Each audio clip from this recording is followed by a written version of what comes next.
And we left off yesterday with the issue of the videotape. Oh, Mr. Sapp is not here. He'll be right back. Okay, so do you want me, I should wait for him. You can, or else we can address what we left off with yesterday, if you'd like to. Is there some kind of an agreement or? No, there's not. Okay. But the state did file a motion for the court to take judicial notice Oh, of the pleadings that had previously been filed in this case that were germane to the issue. okay, And that would be, and this was done for the court's convenience, to put it all in one place. thank you. And that would be, if you have it in front of you. I'm pulling it up right now. My assistant had knee surgery, Okay. so just means I have to print my own things, which is fine. I'll do that at home. Okay, So the state filed state's motion SF 175 for order establishing protocols for state's mental health experts' evaluation of the defendant, Exhibit A. Next would be response to SF 175, state's motion for order establishing protocols for state's mental health experts' evaluation of defendants, D 242, Exhibit B. Next would be Merriman versus State, MARAMAN, 980 Southern 2nd, 1096 Florida 2nd, DCA, 2008, Exhibit C. can I just interrupt you for 1 second, please? Is this, the only two things I see filed in the clerk's file on 9/12 were state's notice of taking depo and state's motion to strike amended SF 219. Are those not? No, Your Honor, this was filed at 7/12 last night.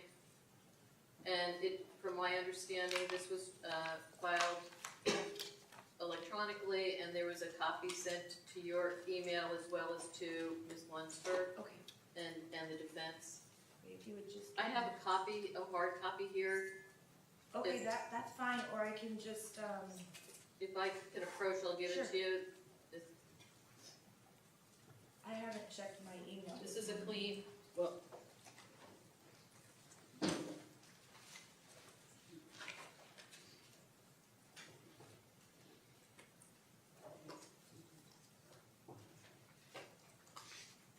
this is a clean copy, Your Honor. There are no markings on it. And it's extra? Yes, Your Honor. And Thank the you. defense has a copy also? It was filed yesterday, Your Okay. Honor. So I'm assuming that they have seen it. That's fine. Yeah. Thank you, Ms. Basham.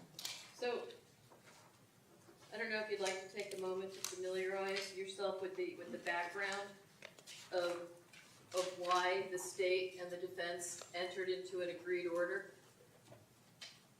But basically, Your Honor, the genesis of the agreed order was that under Florida Rule of Criminal Procedure 3.202, this court granted the state's motion to have more than one expert examine the defendant, if this court recalls. I do. Went up to the 4th DCA, and the 4th DCA affirmed this court's ruling. So the defense asked us via email if we intended to have more than one expert examine the defendant, and yes, we did. So the defense then went back and forth with us about where we going, what the protocols were, and the defense they requested that the examination by the state's expert of the defendant, that they wanted it videotaped. They wanted it videotaped. Okay. All right? So our expert did not feel that was having an extra person, a third-party observer, or another person in the room, just like their expert yesterday didn't feel like that was a great protocol to follow, but the defense insisted on it. Then we filed a motion for the protocols to be established, and that is Exhibit A of what the judicial notice is. Okay. All right? After that, the defense filed a response, and they cited the Merriman case, which is cited 980 Southern 2nd, 1096 Florida 2nd DCA 2008. And the Merriman case extended what had been previously a rule that applied to civil proceedings to criminal proceedings that says if a defendant is compelled to submit to an examination, that it is entitled to be videotaped, and then the burden is on the state, the objecting party, to show at an evidentiary hearing compelling reasons for why it should not be videotaped. Which you all do. And we agreed that is the law in Florida, and that was what the defense cited as being the law in Florida. The state agreed that was the law in Florida. After that, and I would point out that in paragraph number 3 of the defendant's response to the state's motion for protocols, they say that they want it videotaped. They say in paragraph 3, on February 4th, 2022, the defense informed the state that it would be video recording the entire evaluation of Mr. Cruz, including the actual testing. They wanted it videotaped. They were doing it. They were going to provide the equipment. So, based upon that, based upon the Merriman case, which we recognize to be the law in Florida that had extended it to criminal proceedings, we agreed. After back and forth about what an agreed order would look like, we submitted an agreed order to this court, which this court then signed. Okay. All right? So it is disingenuous for the defense for Mr. Secor to ask a witness about is this a procedure that you think should not be followed that would impugn the evaluation? And then when Mr. Sachs gets up and asks, is he aware that it's the law in Florida? No, it's not. And then Ms. McNeil gets up and objects. That is disingenuous, Your Honor, based upon the email communications. And if the defense needs to be refreshed, I have the emails. But maybe Mr. Secor did not know what Ms. McNeil had been doing, and that's a fair assumption. I'll give them the benefit of the doubt. But the records in this case speak for themselves, and what Mr. Sachs asked was a fair question. There needs not be a jury instruction at this point. Mr. Sachs should be able to ask the question again and have the witness answer. Okay. Judge, if I may? You may. I just want to put my thoughts out there because I think this is a situation where I can sort of act as a mediator. I think it seems to me that the intention by the defense was to ask those questions so that the witness could not be discredited on cross-examination for not having videotaped the interview and the process. And I think the state's intention was, well, now that this person has testified that it's not appropriate to videotape and they required our experts to be videotaped, now we get to essentially rebut the testimony that you put on. I think both sides are wanting to bring these up for different reasons. In other words, I don't think that Mr. Secor intentionally asked those trying to box the state in so that you could then ask the state's experts, well, did you videotape, and then argue in closing. I mean, correct me if I'm wrong, it's not your intention, correct? That was my Your Honor, that's what redirect examination is for. That's what redirect is for. It's not to impugn the state about what anticipatory cross-examination is going to be. They have every opportunity on redirect examination to bring that out. They don't need to bring it out now and leave a taint and a taste in the jury's mouth as to what the state did, especially when they brought it up. When they filed pleadings saying that they were going to videotape it with their equipment and insisting upon it. I agree that the impression left with the jury right now is that it is inappropriate for an expert to videotape an assessment. And that's not fair. So we need to figure out a way that, I don't know that both sides are going to be happy with it, but the state is going to be able to get into this. However, I don't want, if you ask him, isn't that the law, he may not know. He did. He answered he didn't know. Judge, Go ahead. but that's not the law. That's the problem. The problem is Mr. Sachs asked the question, did you videotape, and I'm sorry I don't have the exact wording, but I know he asked, did you videotape your interview with Mr. Cruz? And he said no, and he said that's not my procedure. So he asked the question, and that's fine.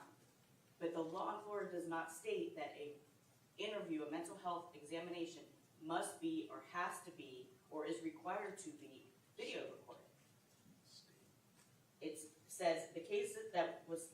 McCann cited states that it, sorry, I just want to find the right word. Why is Mr. Secor arguing this? Because I was the one who initially filed the response or wrote the response. I just was wondering. So the case says that they are entitled to, and in fact, both parties are entitled to request that an examination be recorded. The state chose not to request it. That's number one.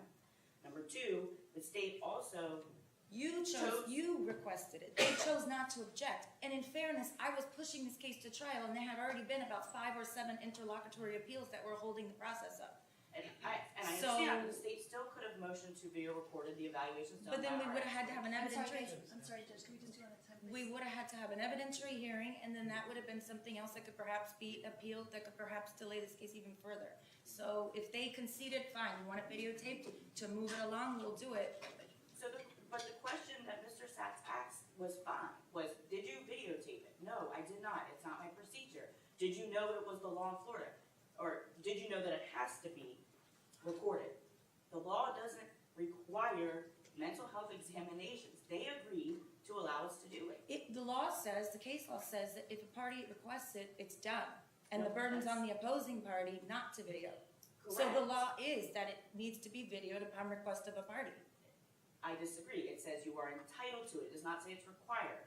Just like if a What statute is- says may or shall, you may record it if you like, and then the opposing party has a burden to say why they don't want it recorded. A party's entitled, that means you have an absolute right. Look it up. Entitled? I did look up definitions last night. Well, entitled doesn't mean you can or you can't. It means if you assert your right, that's your right. I respectfully disagree with that. Your Honor, and I'd like to point something out. When Ms. Bauschman says that we could have been videotaped and present, the defense doesn't give the state notice when their experts, who were unlimited, Your Honor, we're going to go and examine the defendant. In this case, the state was limited to only 2 experts to examine the defendant, and that is something we had to litigate. We had to file motions, we had to go to the 4th DCA and file a writ to get that done. They don't give us notice when their experts are going to go and examine the defendant. They were the ones who insisted, and you know what, Judge, it is in black. We don't have to discuss this any further because it is in black, in white, in their pleadings, and if they need to be refreshed and reminded, I have the emails, and I'm sure the defense does too. Judge, the state was on notice. They pulled all of the jail logs. They knew what experts were coming in and out. This is getting so off topic. The fact of the matter is, the state has a right to cross-examine this expert because he has given the impression to myself, and I assume to the jury, that his way is the only way, and any other way is not acceptable and is not pursuant to the professional code of neuropsychology. That's the way he stated it. It would be a copyright violation. It would be a violation of all of these professional responsibilities. And that's not true. And so he is going to have to concede in some way, or the state's allowed to try to get him to concede that his way is not the way in Florida. It can be, but it's not automatically. And a question of that sort seems fine. The problem was that Mr. Sachs said it has to be done. It does not have to be done. That's the issue. That was not the question. Okay, wait, one at a time. I have the question right here. Just hold on a second. Mr. Sachs, would you please phrase it in the way that the law is, in that, and obviously you don't have to say exactly what I'm asking, but something to the effect of whether or not he's aware that in Florida, upon court order or request of the party or something to that effect, that it is required.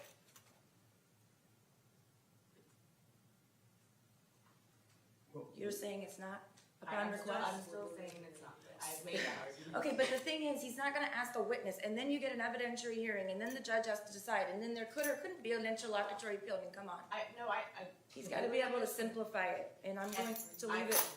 I'm sorry. No, that's okay, go ahead. I think if he asks the question stating upon court order, that's fine.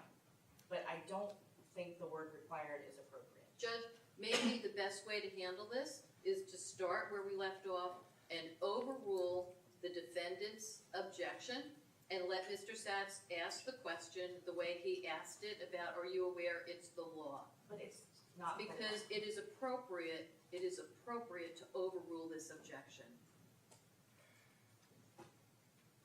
Again, Judge, if the question says based upon. No, we're not doing this. We are not doing this. Ms. Basherman is arguing. Please don't interrupt, and you guys need to stand.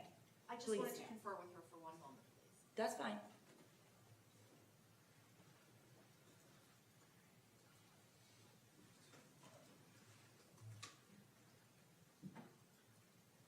Shh.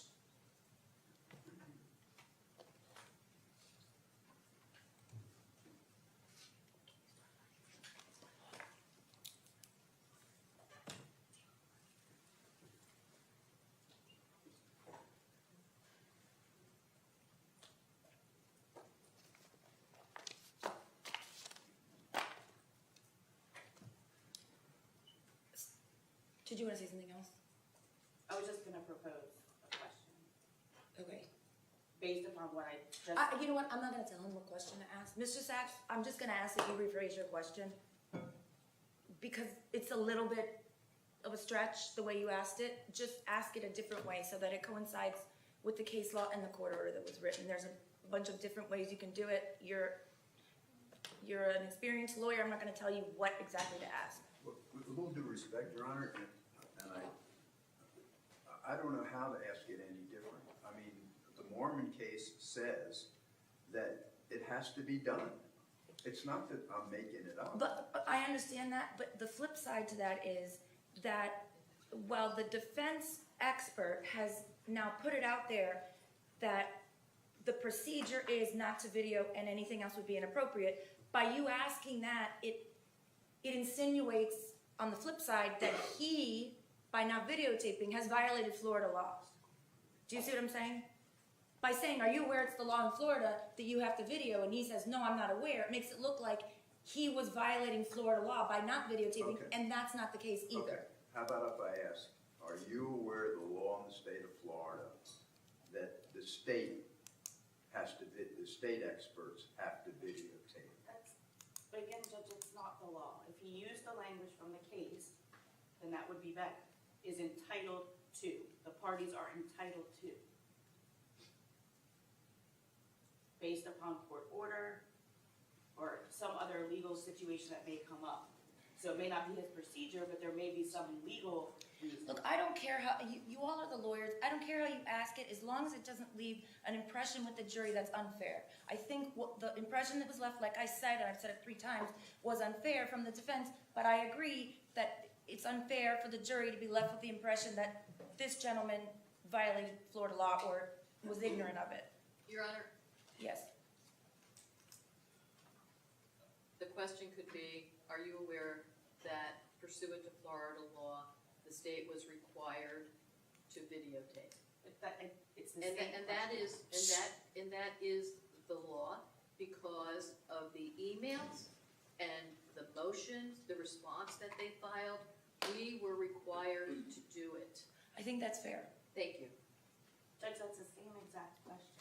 No, it It is isn't. not required by law. It was required by this court order, but it is not required by law. Okay, I disagree. You may be seated. Now, I'm not asking who it was, but somebody told me that yesterday somebody was sitting on the floor going through files. Please don't do that. If you need to borrow the conference room or something, I have no idea who it was. That was me, I'm sorry. Okay, just know that everybody's watching, and I got like all these messages last night. Oh, that was the lawyer sitting on the floor. Why did you let them do that? I didn't even see him. I didn't mean any disrespect. I just- No, But just if you need, we're happy to give you. You probably needed to spread out or something, which is not a problem. I have a huge conference table, you're welcome to use it. If you need more room. No, don't. And I wasn't asking anybody to stand up and say who it was. I literally had no idea. But yeah, please, thank you. Yes, ma'am. Right, yes, So sir. just, so I'm not gonna, get the court upset with me. I'm going to ask this question. According to the law, the state was required to videotape their examinations in this case. Are you aware of that? I think that's fair. Okay, that's what I'm gonna ask. So if you then all I'll want to move on. object now, that's fine. I'm gonna overrule the objection. Do you want to make the objection for the record? I mean, you've already made it like a couple times. Sure.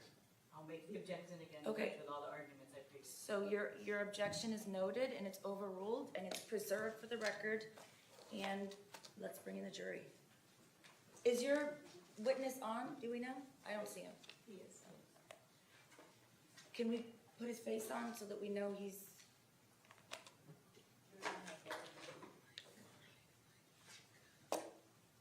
The jurors are not ready.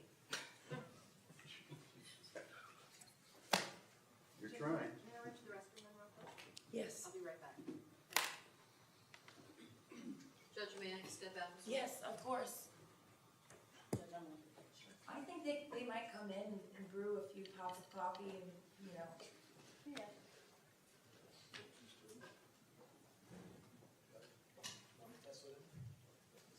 Dr. Connor, this is Judge Scher. Can you hear me, sir? Yes, I can. Okay, good morning. Hello.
may be seated. We had, a couple of lawyers just stepped out for 1 minute, and they'll be right back, and then we'll start.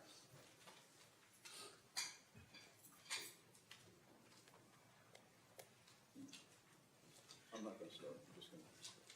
I think, okay, so we just need Mr. Sets, there's 2 more lawyers we need to wait for, please. Yeah, I'm gonna, I just Oh, put okay, you some. okay.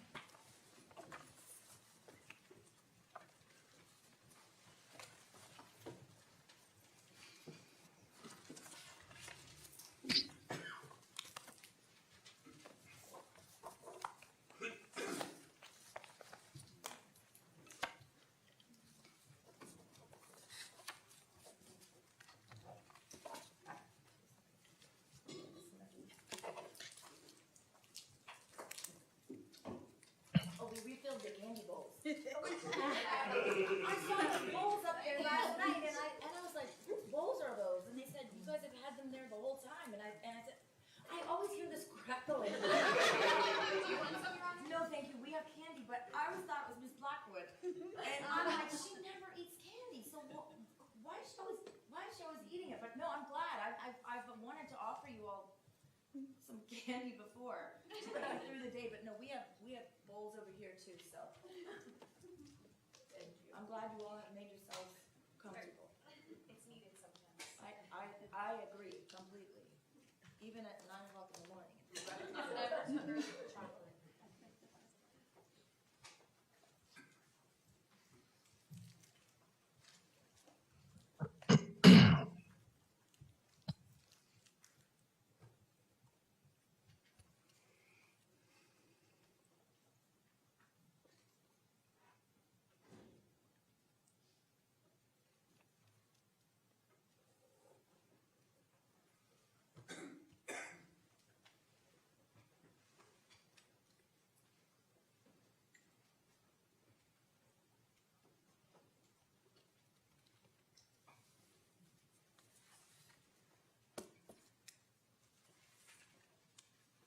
Okay, Dr. Connor, can you hear me, sir? Yes, I can. Okay, sir, I just want to remind you that you're still under oath, and Yes. Can you see, I know right now you can only see me. Ian, can you change the vantage point, please? Are you able to see Mr. Cruz? I am. Mr. Cruz, are you able to see Dr. Connor? Are you able to hear him? Okay, Dr. Connor, did you wave at me for something? No, I waved for Oh, so that okay. he could see I me. thought you were trying to tell me something. Okay. No. Mr. Satz, you may continue. Okay, good morning, Dr. Connor. Morning. How are you? I think we ended last afternoon, so I want to ask you this question. Are you aware, according to Florida law, the state was required to videotape their experts' evaluations? I had been made aware that the state was required to have observers. I don't recall exactly whether that also included recording. Okay. You know the state's evaluations were videotaped, right? I'm aware of that, yes. So you didn't know that, according to Florida law, the state was required to have the examinations, evaluations by their experts videotaped, correct? I knew that I was informed that they would be observed, that they were required to be observed. Okay, but not videotaped. You didn't know that. I don't remember. You don't remember? I don't remember being told that. Okay. Okay, of the 3.5 hours, you met with the defendant for 5 hours. I think you testified yesterday, correct? Yes. You know, all in one day, right? Yes. Yes. And so 3.5 hours, if my math is correct, we're done with testing, correct? Yes. Okay. The 5th and the 6th tests that you administered were the finger tapping and the groove pegboard test for both the left and the right hand, correct?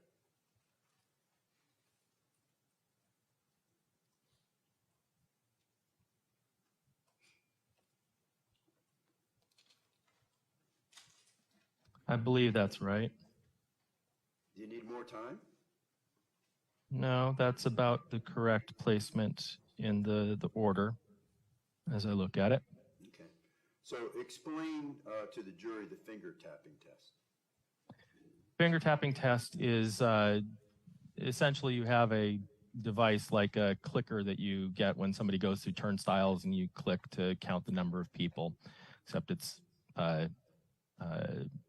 attached to a board and they are required to tap with their pointer finger as quickly as possible, pressing all the way down, letting it come all the way back up for a period of several seconds, and we repeat that task multiple times. Okay, and how long does that test last, the finger tapping? In total, Yes. probably around 5 or so minutes. Okay. And you do that with the left hand and the right hand, correct? Correct. And the finger that you use, depending if you're left-handed or right-handed, is your trigger finger, correct? Regardless of the hand that you use, it's the pointer finger that is used. Right, that's what I asked. Whether you're right-handed or left-handed, it's the trigger finger that you use in the finger tapping, correct? I'll call it the pointer finger, but yes. Are you offended by trigger finger? What isn't that what people call that finger? Called it the pointer finger. Okay, okay. So the grooved pegboard test, would you explain that? It's again a motor coordination task where the individual is asked to take a series of pegs. They're shaped kind of like keys, and insert them into a series of holes on a board that have the groove for the key portion of the peg that are at different angles, and they have to basically rotate in order to insert the peg into the holes. Right. And how long does that take? Again, depending on the person, approximately 5 minutes. So isn't the grooved pegboard test more sensitive than the finger tapping test? Not necessarily. That's your opinion? They measure motor coordination in different ways. Okay. So would you just say you don't think it's more sensitive, or you don't think it's more sensitive? I don't think it's necessarily more sensitive. Okay. But on the grooved pegboard, the defendant had an average score, correct? That's correct. So what was his score on the pointer finger or the trigger finger on his left hand?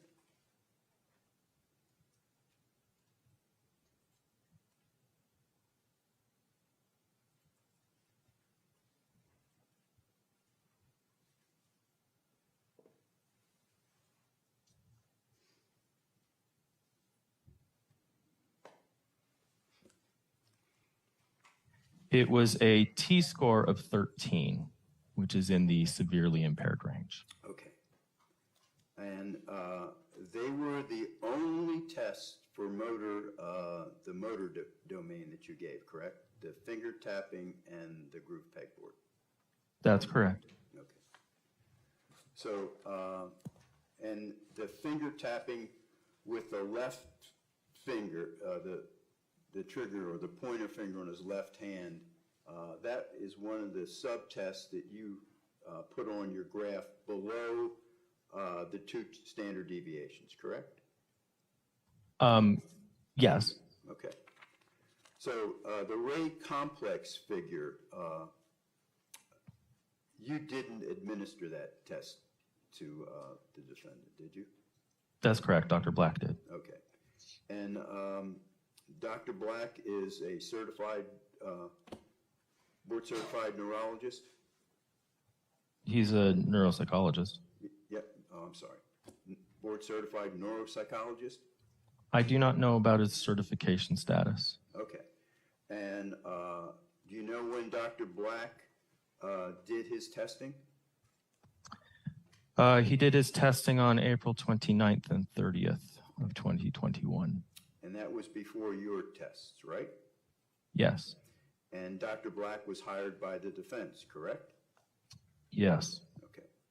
So you, in establishing your graph that you showed to the jury, you used the Ray complex figure test for visual spatial, correct? Yes.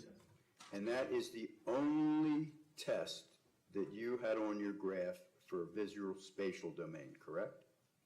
As I'd said in direct, yes, it's one of the kind of iconic tests that we use for visual spatial and is very much a relevant test for FASD evaluation. Okay. Again, so it's clear, that is the only test that you had in the visual spatial domain, correct? That's noted on the graph. So the answer is yes. Yes. Okay. And you also used the Ray complex figure for memory domain too, right? There are other portions of that test that assess memory, yes. Okay, and those two are on your graph too, correct? Correct. Okay, so use the Ray complex figure for visual spatial and also memory, correct? Yes, there are different portions of the test, one that is purely visual spatial construction and two that are memory related. Okay. So the other test I'd like to talk to you about is the auditory consonant trigrams test, right? Okay. Okay. And would you explain to the jury that test? As I said on direct, it is a working memory task where you're having to do two things at the same time. Remember some letters and do some math calculations. And you're doing those two tasks at the same time for different lengths of time, sometimes very short, of an intermediate length, and then of a longer duration. And so they do this calculation task for a period of time, and then we ask them those letters again, and they have to repeat those letters back. Okay. How long did that test take? That test is usually 10 to 15 minutes, in that range. Okay. So, and correct me if I'm wrong, you say to, like you did in this case, the defendant, you give him 3 letters? Yes. Okay. And what do you tell him? I'm going to give you 3 letters? And you need to count backwards. When I knock, you tell me those letters. Okay. So the first test was 9 seconds? They're interspersed. The first time period is a 9-second. Well, there are 9-second time periods, 18-second time periods, and 36-second time periods. They're interspersed. It's not that we give only the 9s, then the 18s, then the 36s. Okay. I stand corrected. But that's what you do. He has to remember the 3 consonants, the 3 letters, correct? Correct. And so there's 9 seconds, there's 18 seconds, and 36 seconds, correct? Correct. Okay. So he did better on the 18-second than he did on the 9-second, correct? Slightly. Okay. And he did better on the 36 seconds than he did on the 18 seconds, correct? Again, you did slightly better. Okay. And so on the graph, below 2 standard deviations, you used the 9 seconds and the 8 seconds subtest that were below the 2 standard deviations, correct? The 9-second and the 18-second were below the 2 standard deviation cut point, and the 36-second was below 1.5 standard deviations. Okay, that's fine. I mean, you showed the jury the graph, it's there. But the 9-second and the 18-second you put them on the graph below 2 standard deviations, correct? That was where his score placed him. Right, and that's where you put it on the graph, correct? Yes. Okay. Okay, so on page, I guess it's 32 of your PowerPoint, Dr. Connor, you made a comparison, and maybe I can share this with you so we can put it up on the screen for everybody to see. Aaron, if you don't mind, it's 32, I think it's on the PowerPoint now.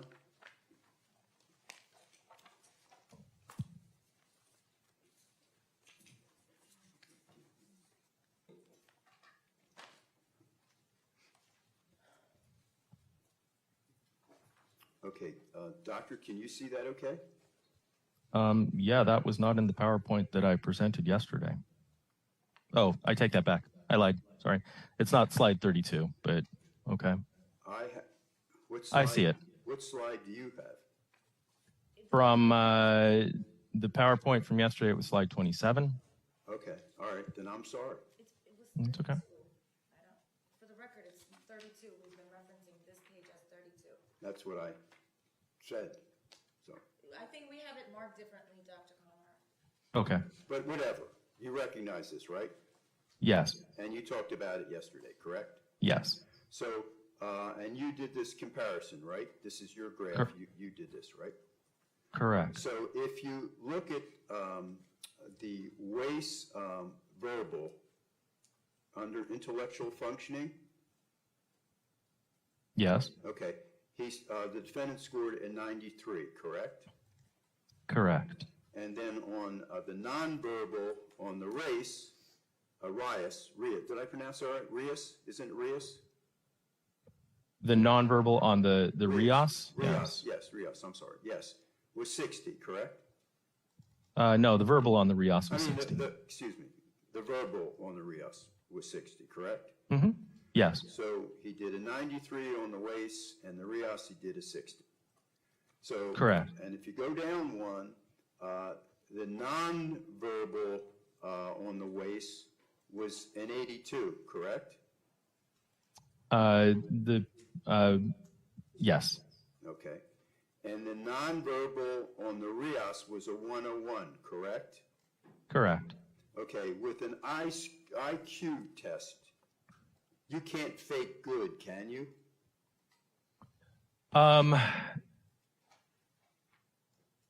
It's hard to fake good on testing.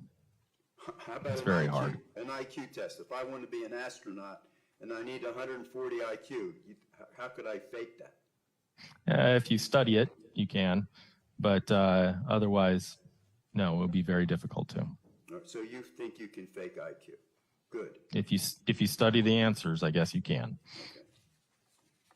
Okay. All right. Moving on. You talked about yesterday about the DSM-5-TR, right? Yes. Okay.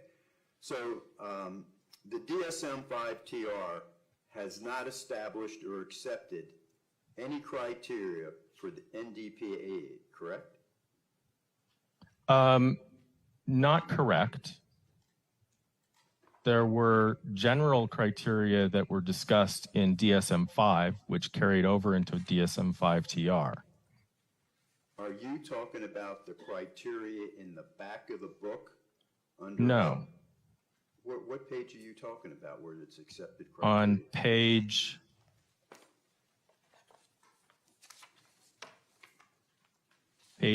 99 of the DSM-5-TR, I think it was 86 in the DSM-5, it has general criteria. It doesn't get into specifics. Okay. So then, okay, stand corrected. The DSM-5-TR has not established or accepted any specific criteria for NDPAE, correct? As they hadn't had it in DSM-5, they had general criteria in the diagnosis section. Okay. In the front section of the book. Okay, and whether it's the DSM-5 or the DSM-5-TR, the DSM has not established or accepted any specific criteria for NDPAE. Isn't that correct? It has not established them. Okay.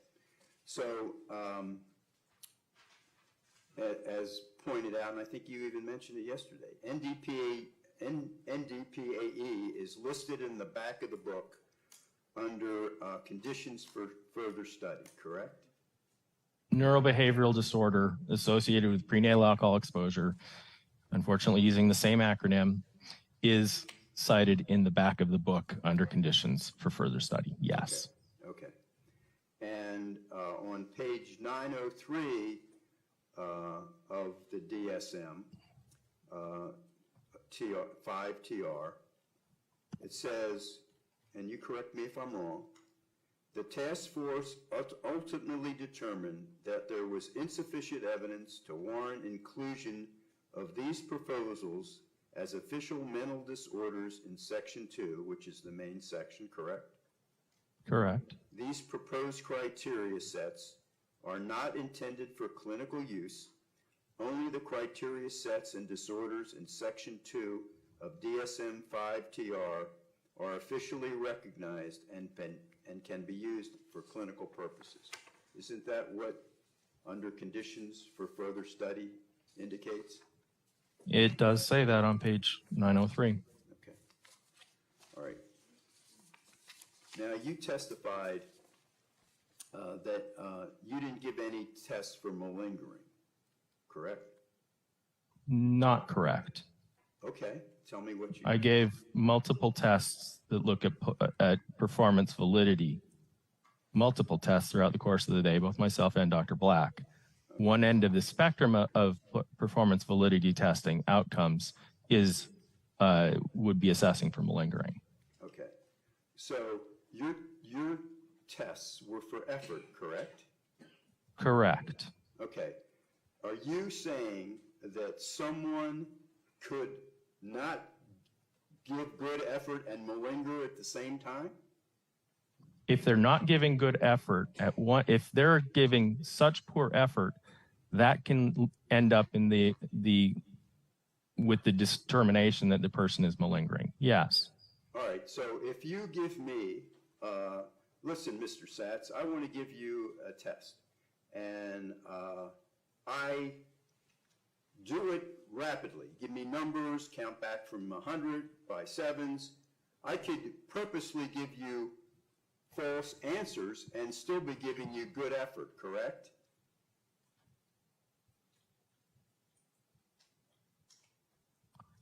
Accounting back from test is not a performance validity task, but if they're giving poor effort on these performance validity tasks, then that's indicating that they're not working hard, and potentially, at the extreme, they're attempting to malinger their testing that's going on at that time. Okay. Are you saying then, and I'll ask you the same question, you can't show good effort and purposely give false answers?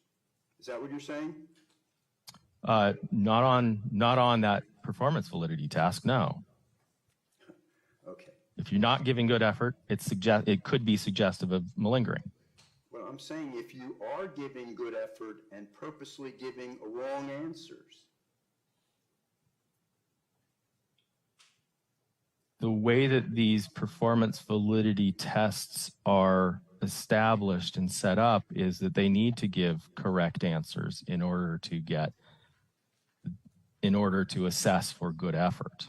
Okay. Isn't it standard practice in a forensic evaluation, psychological or neuropsychological, to give malingering tests? As I do. Okay. You gave effort tests, right? I gave performance validity tests. Okay. And you're equating them with malingering tests, right? They can assess for malingering, yes. Again, as I discussed yesterday, there are two types of validity testing. One is performance validity testing and the other is symptom validity testing. Because I'm doing neuropsychological testing, I'm looking at performance validity testing. Okay. I'm not worrying about whether he's endorsing psychotic features or things like that. I'm concerned as to whether he's working hard on the tests. So I give performance validity tests. Those tests do assess for potential malingering. Okay. So you're saying you can't work hard to give bad answers, correct? He's got to get the answers correct in order to do well on these performance validity tests. So you testified yesterday that the state's experts also gave effort tests, correct? That he also gave a performance validity test. Right. And didn't he also give a malingering test? He also gave a symptom validity test. Is that a malingering test? just like the performance validity test is. The symptom validity test can assess for malingering, but it's assessing for malingering of behavior and mental health issues. Okay, we'll have to fight with that. So let's go to this. I want to run this by you. Were you aware that to be accepted on the Marjorie Stoneman Douglas JROTC marksmanship team, that you have to fire 3 pellets in succession at a target the size of a quarter from 10 meters away? And if you're successful at hitting that target the size of a quarter from 10 meters away 3 times in succession, then they give you a target the size of a nickel.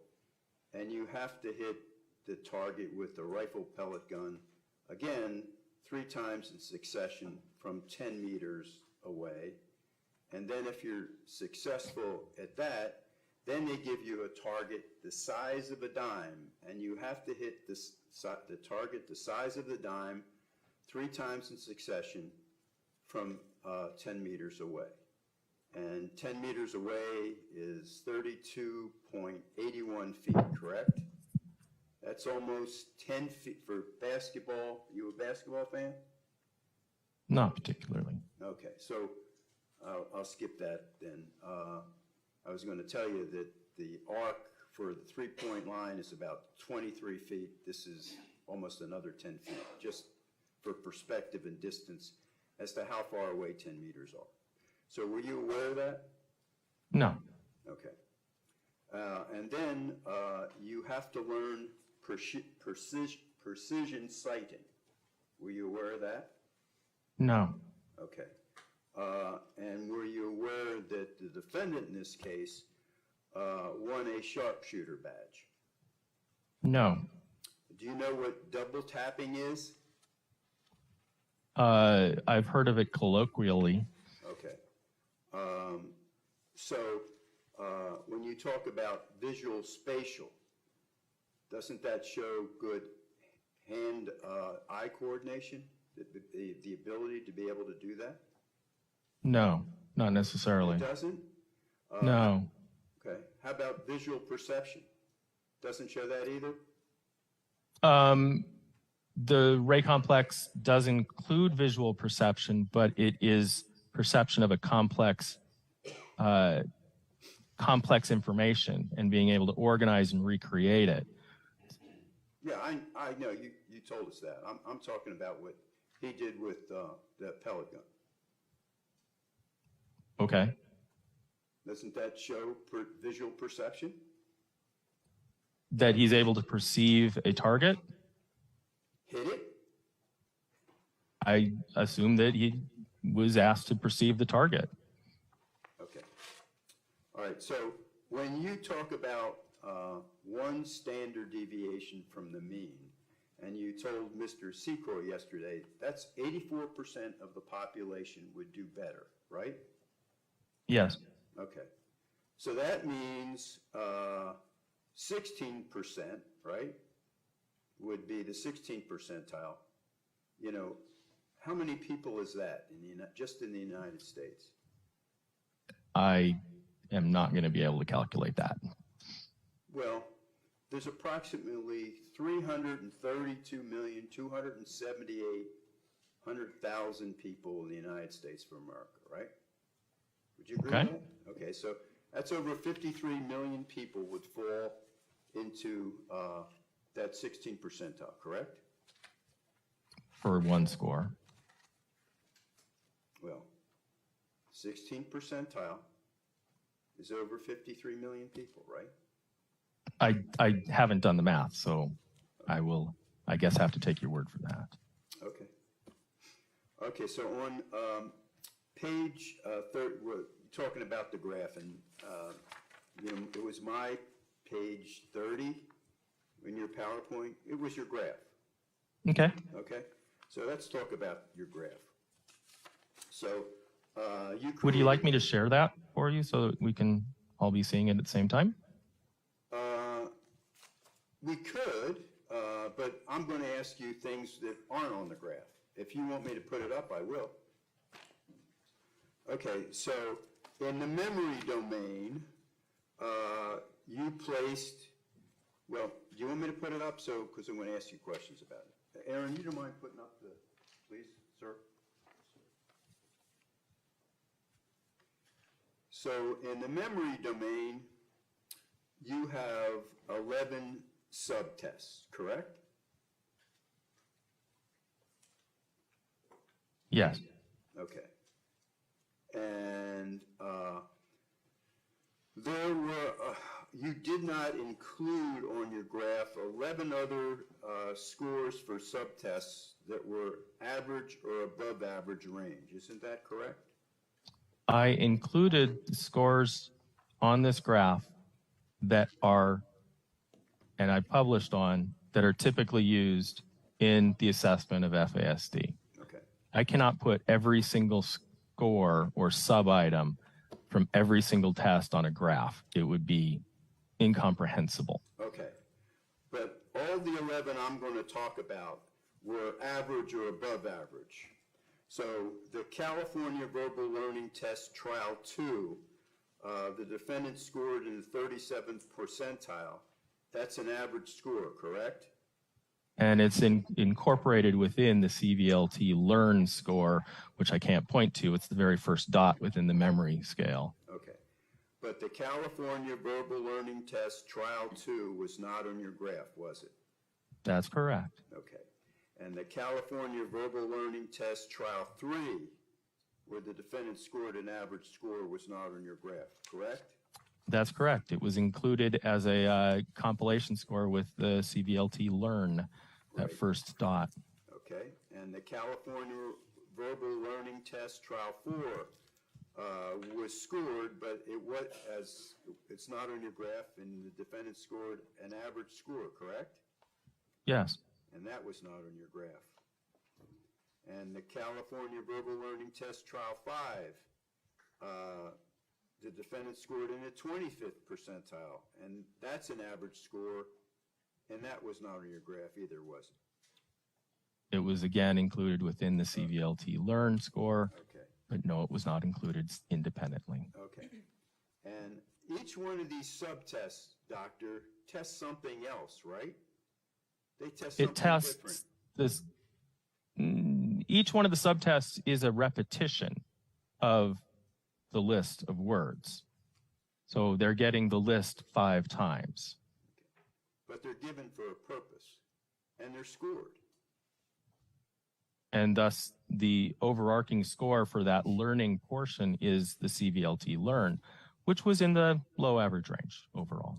Okay. And the California Verbal Learning Trial Test B, where the defendant scored in the 50th percentile, which is an average score, and that wasn't on your graph either, was it? That's correct. And the California Verbal Learning Test Short Delay Cued Recall, the defendant scored... sorry? I'm sorry, you're breaking up a bit. I can't quite hear what you're saying. Okay, I'll be happy to repeat it. The California Verbal Learning Test Short Delay Cued Recall was scored, and the defendant scored in the 63rd percentile, which is an average score, and that was not on your graph, was it? That's correct, because I use the free recalls in the analysis Okay. and have been used for Okay. 12 years now in the FASD analysis that I use. Okay. And the California Verbal Learning Test Long Delay Cued Recall was scored. Yes. And the defendant scored in the 50 percentile, which is an average score, and that wasn't on your graph either, correct? That's correct. And the California Verbal Learning Test Recognition was scored, and the defendant scored in the 84th percentile, which is an average score, and that wasn't on your graph either, correct? That's correct. Okay. And going to the Wechsler Memory Scale, Logical Memory Recognition. The defendant scored within the normal limits, correct?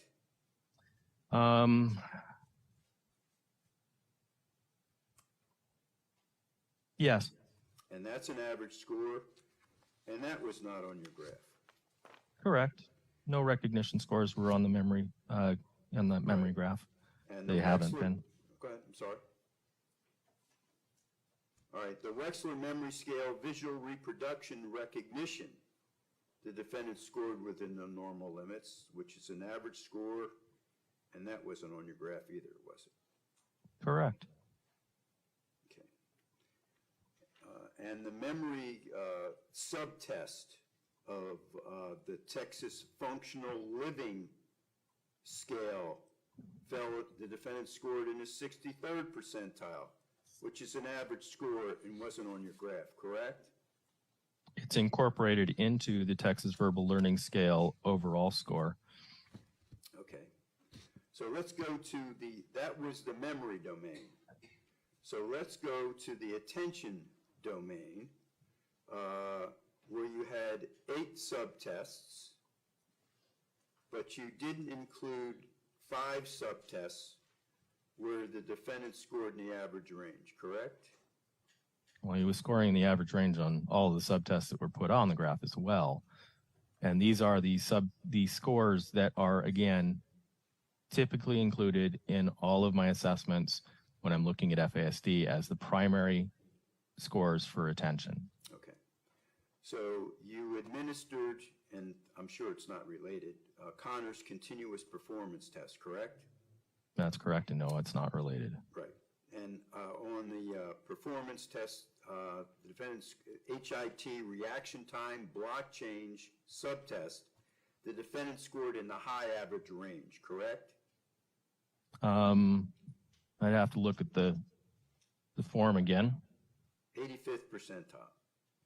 Okay. If that's High average range. what was that one for again? Sorry. That was the continuous performance test, the HIT or hit reaction time block change. It's HRT, Right. but it was score 40, 60. Yes, that would be about right for the percentile. 85th percentile in the high average range, correct?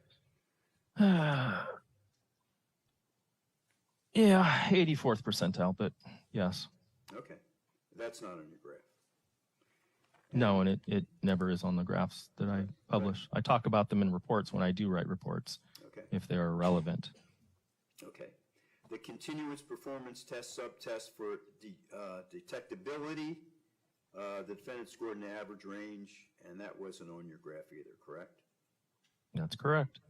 And the continuous performance test subtest of perseverations, the defendant scored in an average range, and that wasn't on your graph either, correct? That's correct. And on the continuous performance subtest, HRT reaction, inner stimulus interval change, the defendant scored in the 73rd percentile, correct? Yes, And that's in the average range, and that was not on your graph either, correct? that's correct. And the continuous performance subtest of HRT reaction time variability, the defendant scored in the average range, and that was not on your graph either, correct? That's correct. Okay. You can use the continue, and correct me if I'm wrong, Dr. Connor, you can also put the Connor's continuous performance, some of their subtests, in the executive function domain, correct? For the most part, no, I wouldn't. It is a pretty solid attention test. All right. So my question is that you could have put, or you can tell me you wouldn't do it, the continuous performance subtests into the executive function domain. I wouldn't. Okay. But you could see where someone could? Is that what you're saying?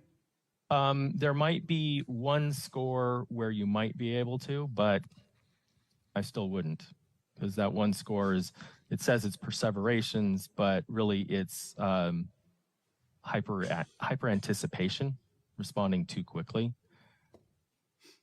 Okay, let's go to the executive function domain where you had 32 subtests, correct? You put on the graph. I put 32 scores on the graph, yes. Yeah, okay. And you didn't include 11 subtests that fell in the normal range, correct? I don't know what scores you're talking about. Okay, let's go over them. So before I get into those, you could have also put the TOVA subtests under attention into executive function, correct?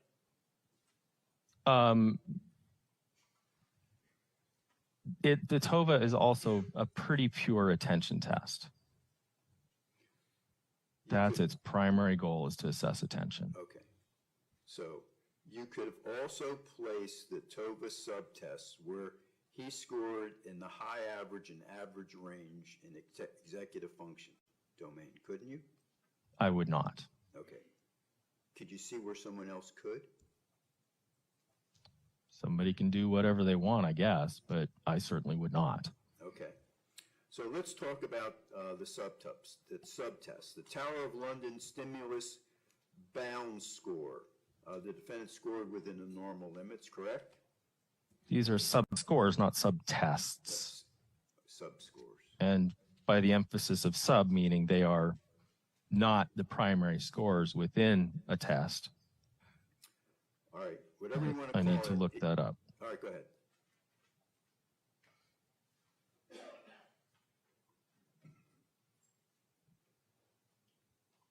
All right, please, could you repeat that for me? Sure. The Tower of London stimulus bound score.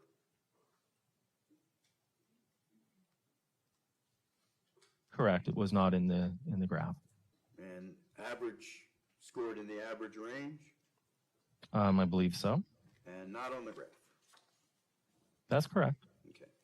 Now, you also administered the Iowa gambling test, correct? Correct. Okay. And the Iowa gambling test is a test for decision making, correct? For rapid decision making and impulsive decision making. Okay. Of planning, Not particularly. of impulse control, Yes, in that kind of gambling type heated situation. on judgment. For those sorts of decision makings, yes. Okay. So he performed well on the Iowa gambling test, correct? He did, Okay.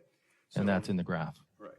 Okay. On the Iowa gambling test, net 1, the defendant scored in the 73rd percentile, which is in the average range, and that was not on the graph, correct? I only cite the total scores for that test. Okay. And on the Iowa gambling test, net 2, the defendant scored in the 45th percentile, which is in the average range, and that wasn't on your graph either, was it?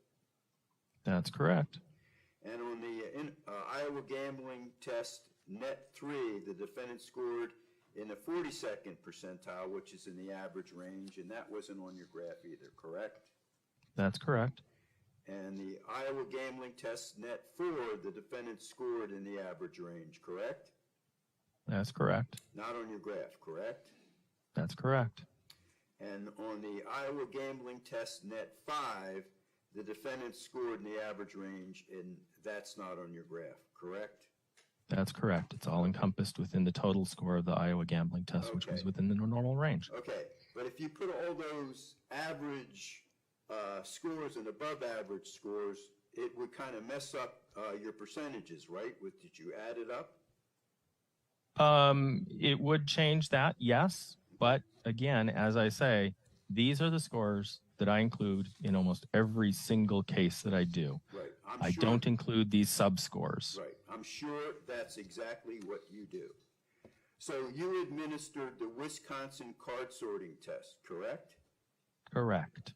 And isn't the Wisconsin card sorting test a test of reasoning and problem solving? Yes, it is.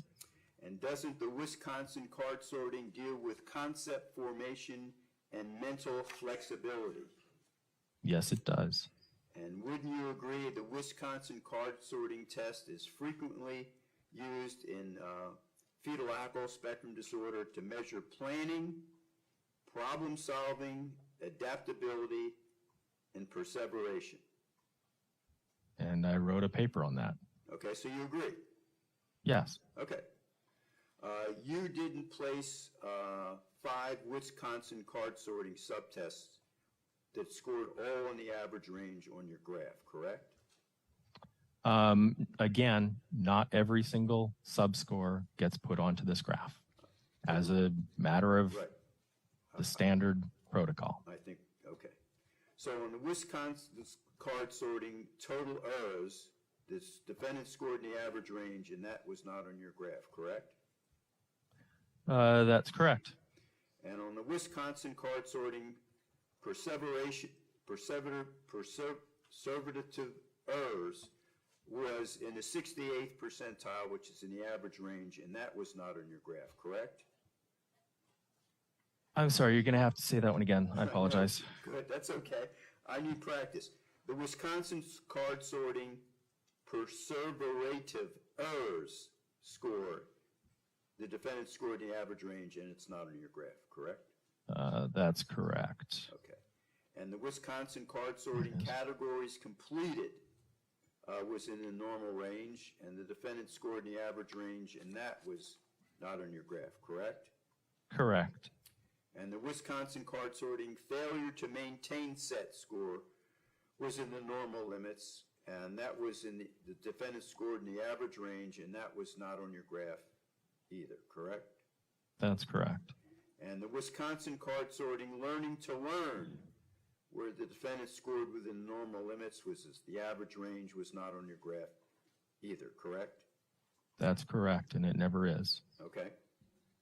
Dr. Connor, would you agree that the Wisconsin card sorting test is used primarily to assess perseveration and abstract thinking? It's to assess abstract thinking. Perseveration is one aspect that could be noted on the test. Okay, so do you agree? I'll read it again. Tell me what you disagree with. The Wisconsin card sorting is used primarily to assess perseveration and abstract thinking. It is used primarily to assess abstract thinking and reasoning. It can also assess, Okay. not primarily necessarily, but it can also assess perseveration. All right, so when I use the word primarily, you disagree with that? That the across the board for all aspects, all parts of the test. Yes, I agree. I disagree with that. Okay. And the Wisconsin card sorting test is also considered a measure of executive function because of its reported sensitivity to frontal lobe dysfunction. Do you agree or disagree with that? I agree with that. As such, the Wisconsin card sorting test allows you to assess your client's strategic planning, organized searching, and ability to use environmental feedback to shift cognitive sets, directive behavior toward achieving a goal, and modulate impulsive responding. Do you agree with that or disagree with that? It sounds like it's out of a document. Sounds reasonable. Okay. Okay. So you agree with it? Sure. Okay. In reference to this case, you didn't read, well, you've testified on direct that reading reports is very important to your evaluation, correct? Reading prior evaluations? Yes. Okay. All right. So it's just important to read prior evaluations? For the purposes of my involvement in this case, it was to assess for consistency with fetal alcohol spectrum disorder. Okay. In order to do that, I need to review prior records that assess and discuss cognitive functioning. So those records are important for me to review, yes. Okay. Did you ask the defendant about the 17 murders he committed at Marjorie Stoneman Douglas High School on February the 14th, 2018? I did not. Mr. Sets, can you just give me 1 second, please?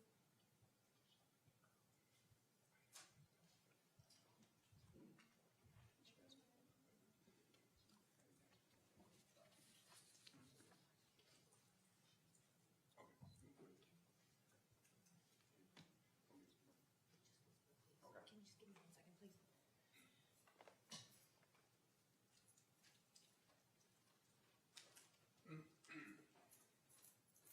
Actually, let me speak to the lawyers on the white noise.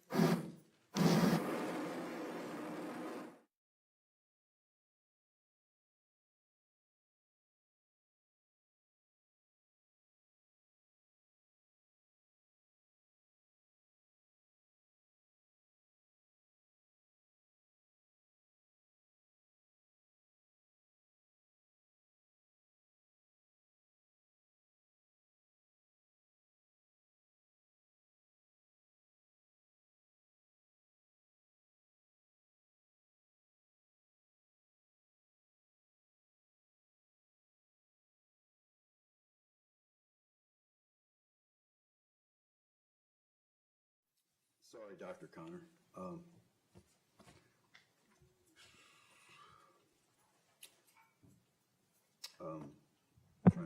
yeah. Did you watch the 3 cell phone videos that the defendant made on February the 8th and February 11th, 2018? I did not. Did you watch the Marjorie Stoneman Douglas school surveillance video of the defendant murdering 17 victims on February the 14th, 2018? I believe I was shown a version of that. Okay. So you saw how purposeful his actions were? I watched the video. I was not doing it to interpret. Did you see how goal-directed? Again, I was shown the video by defense so that I'd be aware that it occurred. And I wasn't watching it for interpretations of behavior. All right, so you can't say whether he appeared on the video goal-directed I have no opinion about that. and dedicated to his task? I have no opinion about that. Have you viewed any of the defendant's social media? No, I have not. Have you read any police reports with reference to this case? No. Okay. Isn't it true, Dr. Connor, that the best proof of what someone can do is what he actually does and has done? If you're trying to form a forensic opinion of a person's mental state at the time of an offense, yes. That's not what I'm being asked to do as part of this evaluation in this case. Your Honor, thank you. I have no further questions. Thank you. Redirect? Just briefly, please.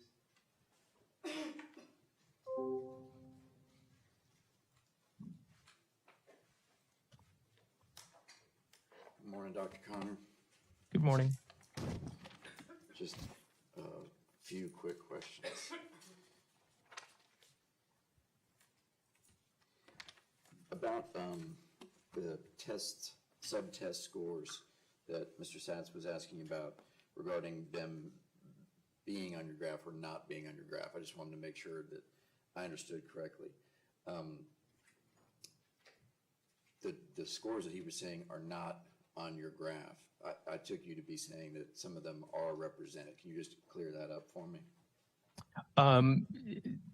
The way several of the tasks that Mr. Satz was asking about were sub-scores that went into a larger overall score. So the overall score is incorporated into the graph. So for example, on the CVLT, there are 5 learning trials, repeating the same list over and over again 5 times. That score is converted into the learning score, the overall learning, and that is recorded on the graph. Similarly, on Iowa gambling and other tests like that, I was using the larger overarching scores rather than these smaller sub-scores. Okay.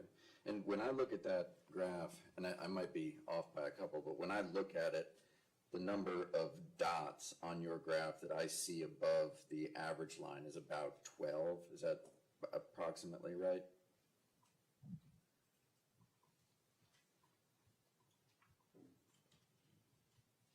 Yeah, 12, and then several that are right on the line. Okay. And if they are on or above that line, does that make them average scores? Yes, and when you get above the one standard deviation above the mean, they're actually high average scores. Okay. And so on your graph does represent scores that were above average, right? Correct. Okay. And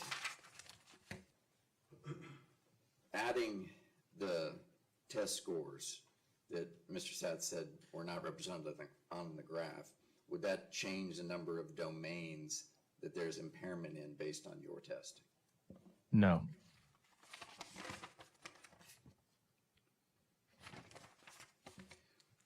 Regarding the issue of NDPAE, neurodevelopmental disorder associated with prenatal alcohol exposure, as we talked about yesterday and Mr. Satz reiterated today, that acronym appears in two places in the DSM-5-TR, correct? Yeah, the neurodevelopmental disorder associated with prenatal alcohol exposure is in the front, and neurobehavioral disorder associated with prenatal alcohol exposure is in the back. And when you say the front, what does that mean? Oh, sorry. The front are the actual diagnoses that are utilized, Okay. and the back is are the conditions that were in need of further study. Okay. And so the neurodevelopmental disorder that you were using, are you using the one from the front of the book? Yes. Okay. And that, I think you said yesterday, that's the one that actually has a billing code for insurance companies, right? A diagnostic code, yes. I'm sorry, thank you.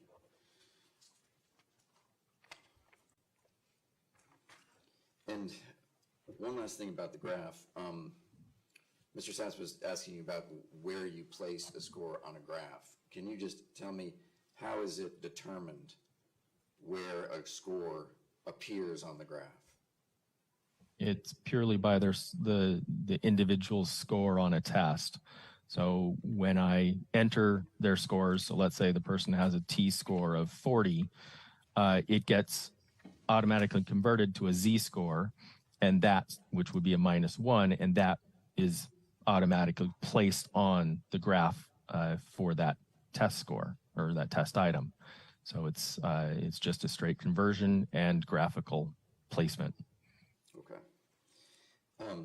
Just a couple other quick issues regarding things that Mr. Satz asked you about yesterday. He was inquiring about your board certification. Is board certification required for neuropsychological testing to be done? No.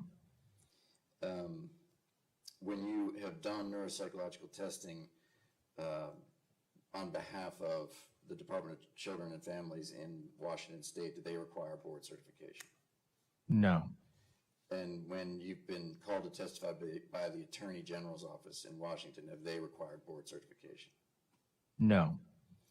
And you conducted neuropsychological testing in several states, is that correct? That's correct. And one of those has been in past cases in Florida? Yes. Has that required board certification? No. When you've testified as an expert in neuropsychological testing in various states, has that required board certification? No. How would board certification be helpful to you in your practice?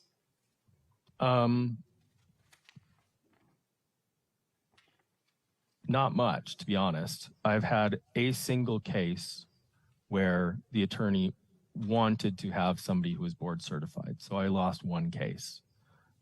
If I were working in a hospital setting, they may require me to be board certified. And partially what that would allow would be a higher salary, but I'm not getting a higher salary whether I'm board certified or not in my private practice. So there's no financial benefit for me. There's no benefit from the perspective of cases that I take or not or don't take. So there's really no significant benefit from me other than maybe a few more letters behind my name. Okay. And I'm not disparaging board certification. It's a legitimate process, but it is a voluntary process and not required. Okay, and you've been conducting neuropsychological testing for about how long? In my training as an undergrad or as a graduate since 1990. Yeah, we were starting it in 1990 when I first started school, graduate school. Can you, I'm sorry, go ahead. No, please. Can you approximate the number of neuropsychological testing assessments that you've done? In my private practice, I have done approximately a little over 1,000 in private practice. When I was involved in research at the University of Washington, we had studies that were, one study that was of 500 people who we were seeing multiple times, and I usually would see about half of them on a couple of occasions, so about another 500 there. In other studies, I was probably seeing about a half of those studies at the University of Washington, so about 100 or so there. And then in my internship, I evaluated, I think I was doing testing probably 3 or 4 days a week when I was in my neuropsychology specialization rotation. And then in graduate school, I did a fair number of assessments, especially when I was working on my dissertation and working in rehab, inpatient rehab for TBI. So I've been doing a lot of assessments over the years. And when you conduct neuropsychological testing, is a person, whether it be a patient or a criminal defendant, is it normal for them to be brought to you with a suspicion that they have some sort of condition, and then your neuropsychological testing is done to see if you can support or contradict that suspicion? Typically, yes. There's a referral question that's made. And, with some people who are very, very low functioning, they may not understand what it is that I'm doing the testing for, other than if it's a clinical case, we're seeing if this testing may be helpful for you for getting services or not. But in general, they have at least some concept of, I'm here to evaluate your functioning and because of certain concerns that have been raised. And so when you are asked to assess somebody who is suspected of having a fetal alcohol spectrum disorder, do you always find that your neuropsychological testing is consistent with them having a fetal alcohol spectrum disorder? No. Why not? Because they're not meeting the criteria that I use. They're not meeting deficits in the multiple domains. They may have subclinical difficulties, but it doesn't reach that level of impairment that would qualify or meet the criteria. And in those cases, we discuss the challenges that they're having in a clinical case. We discuss the challenges that they're having, but I acknowledge that, we can't make a diagnosis here. And so have you had cases where a person has been presented to you, a criminal defendant, who is suspected fetal alcohol spectrum disorder, and you've told them, no, my testing says that that's not correct? Yes, about 20 to 25% of the time. Thank you, sir. I appreciate it. Okay, thank you, sir. You're excused. Thank you, Your Honor. Members of the jury, we're going to take a 15-minute recess. Please do not discuss the case among...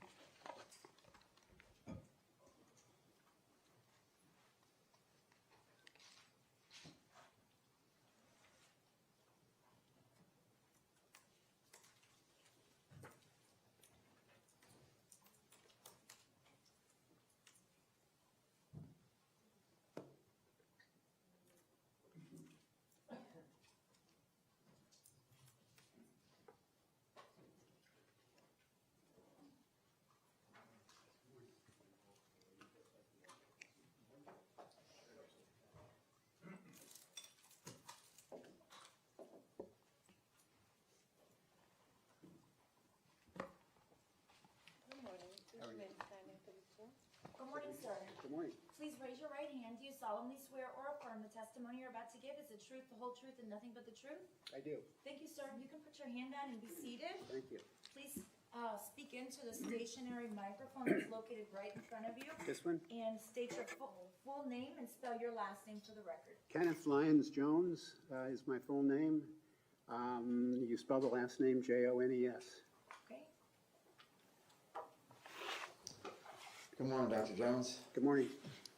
If you would, just give the jury a little bit of background information, just start with your education, if you would. Right. So I went to Williams College in Williamstown, Massachusetts. I graduated from there in 1961, and then I went to medical school at the Hahnemann Medical School in Philadelphia, Pennsylvania. I was then a resident, or an intern actually, at the Philadelphia General Hospital for a year. Thereafter, I was a resident at the University of Washington in Seattle. I was then in the Army for 2 years practicing as a pediatrician. Thereafter, I went back to Seattle, the University of Washington, where I was chief resident in pediatrics. And thereafter, I did a fellowship with Dr. David Smith in the Division of Dysmorphology and Teratology in the Department of Pediatrics at the University of Washington. And what about any publications that you have authored or co-authored in the realm of pediatrics or dysmorphology or teratology? Well, actually, my first publication was called A Pattern of Malformation in the Offspring of Chronic Alcoholic Women. So that was my first paper. It was published in The Lancet, which is a British medical journal. I've then published had a lot of publications on the fetal alcohol syndrome over the years. But my major interest, basically, after I finished my fellowship with David Smith, was birth defects and looking into mechanisms of normal and abnormal development as far as birth defects were concerned. And when you're talking about birth defects, is that what's covered by the idea of dysmorphology? Yeah, dysmorphology basically it means what it says. DYS is abnormalities, morphology is structure. So basically, I have taken care, generally speaking, of children throughout my entire life who have abnormalities of developing structure. So that's what a birth defect is. And where does the concept of teratology play into that? Yeah, so teratology is a fancy word, and it means a drug or chemical or environmental agent that can have an effect on the developing fetus when that drug, chemical, or environmental agent is taken by or the mother is in contact with that agent during her pregnancy. Any positions that you have had teaching any of these subjects? Yes, I'm a professor in the Department of Pediatrics at the University of California, San Diego now, and have been since 1974. And as part of that, I teach medical students, I teach undergraduate students, I teach residents in pediatrics, and I've had many, I shouldn't say many, I've had a number of postdoctoral fellows myself over the years. And please tell the jury about the clinics that you have run. Yeah, so in 1974, when I got to the University of Washington, I started a birth defects and teratology clinic there. And that clinic was focused on a variety of things over the years, a variety of birth defects, some of which are genetic, some of which are due to a teratogen, a drug or chemical or environmental agent that can have an effect on the developing baby. And then about 7 years ago, an associate of mine said, well, Ken, you're getting old. You've got to quit focusing on all kinds of things. You've got to pick one thing that you're going to focus on. And so I decided that I would focus on the fetal alcohol syndrome. It was a disorder that I was very familiar with. In fact, When I was with David Smith at the University of Washington, and I was there as his postdoctoral fellow, he and I described the fetal alcohol syndrome in the United States. So I said to my colleague, I think I'm going to focus on the fetal alcohol syndrome for the remainder of my life. And so that's what I've been doing. I've been very focused on it. I had been focused on it before as well, but not developing a specific dedicated clinic for the fetal alcohol syndrome. And that's what I've done now, and that's what I've been doing for the last 7 years. So I have a clinic that meets every Friday. I see nothing but kids who have been prenatally exposed to alcohol. Some of them end up having a fetal alcohol spectrum disorder. Some of them don't end up having a fetal alcohol spectrum disorder because this disorder clearly does not occur in every baby who was prenatally exposed to alcohol, or every child, or every adult who was prenatally exposed to alcohol. So at this point, that's what I do. I have this clinic, which is completely dedicated to kids. And I see some adults as well, and plenty of adolescents who have been prenatally exposed to alcohol. And throughout the course of your career, can you just sort of approximate the number of assessments that you've done to determine if you think a person has a fetal alcohol spectrum disorder? Well, it's pretty hard to say. I think probably well over 1,000 kids I've seen, and adolescents and adults who have been prenatally exposed to alcohol.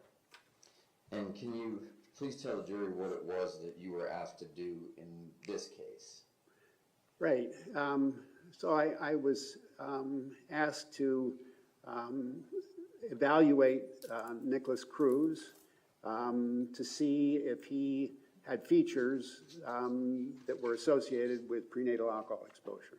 Okay. I would like to respond a little bit more, not about that, but about one of your previous questions, if that's all right. Sure. So I just want to, in response to the issue of how many kids or adults I've seen with this disorder, I wanted to be clear that I have seen kids here in San Diego and in Seattle, but I've also seen kids all over the United States who have been prenatally exposed to alcohol through NIH grants that I have had since basically at the end of 1998, 1999. And those grants have taken me to Russia to evaluate kids, to Ukraine, to Australia, to South Korea, to Poland, to Italy. So I have seen kids in all of these countries that I've gone to evaluate children through NIH grants that we had. Now, yesterday and this morning, the jury, everyone here got a great deal of information about fetal alcohol spectrum disorder from Dr. Connor. Yes. And so that was from the perspective of psychology, obviously, because he's a neuropsychologist. Right.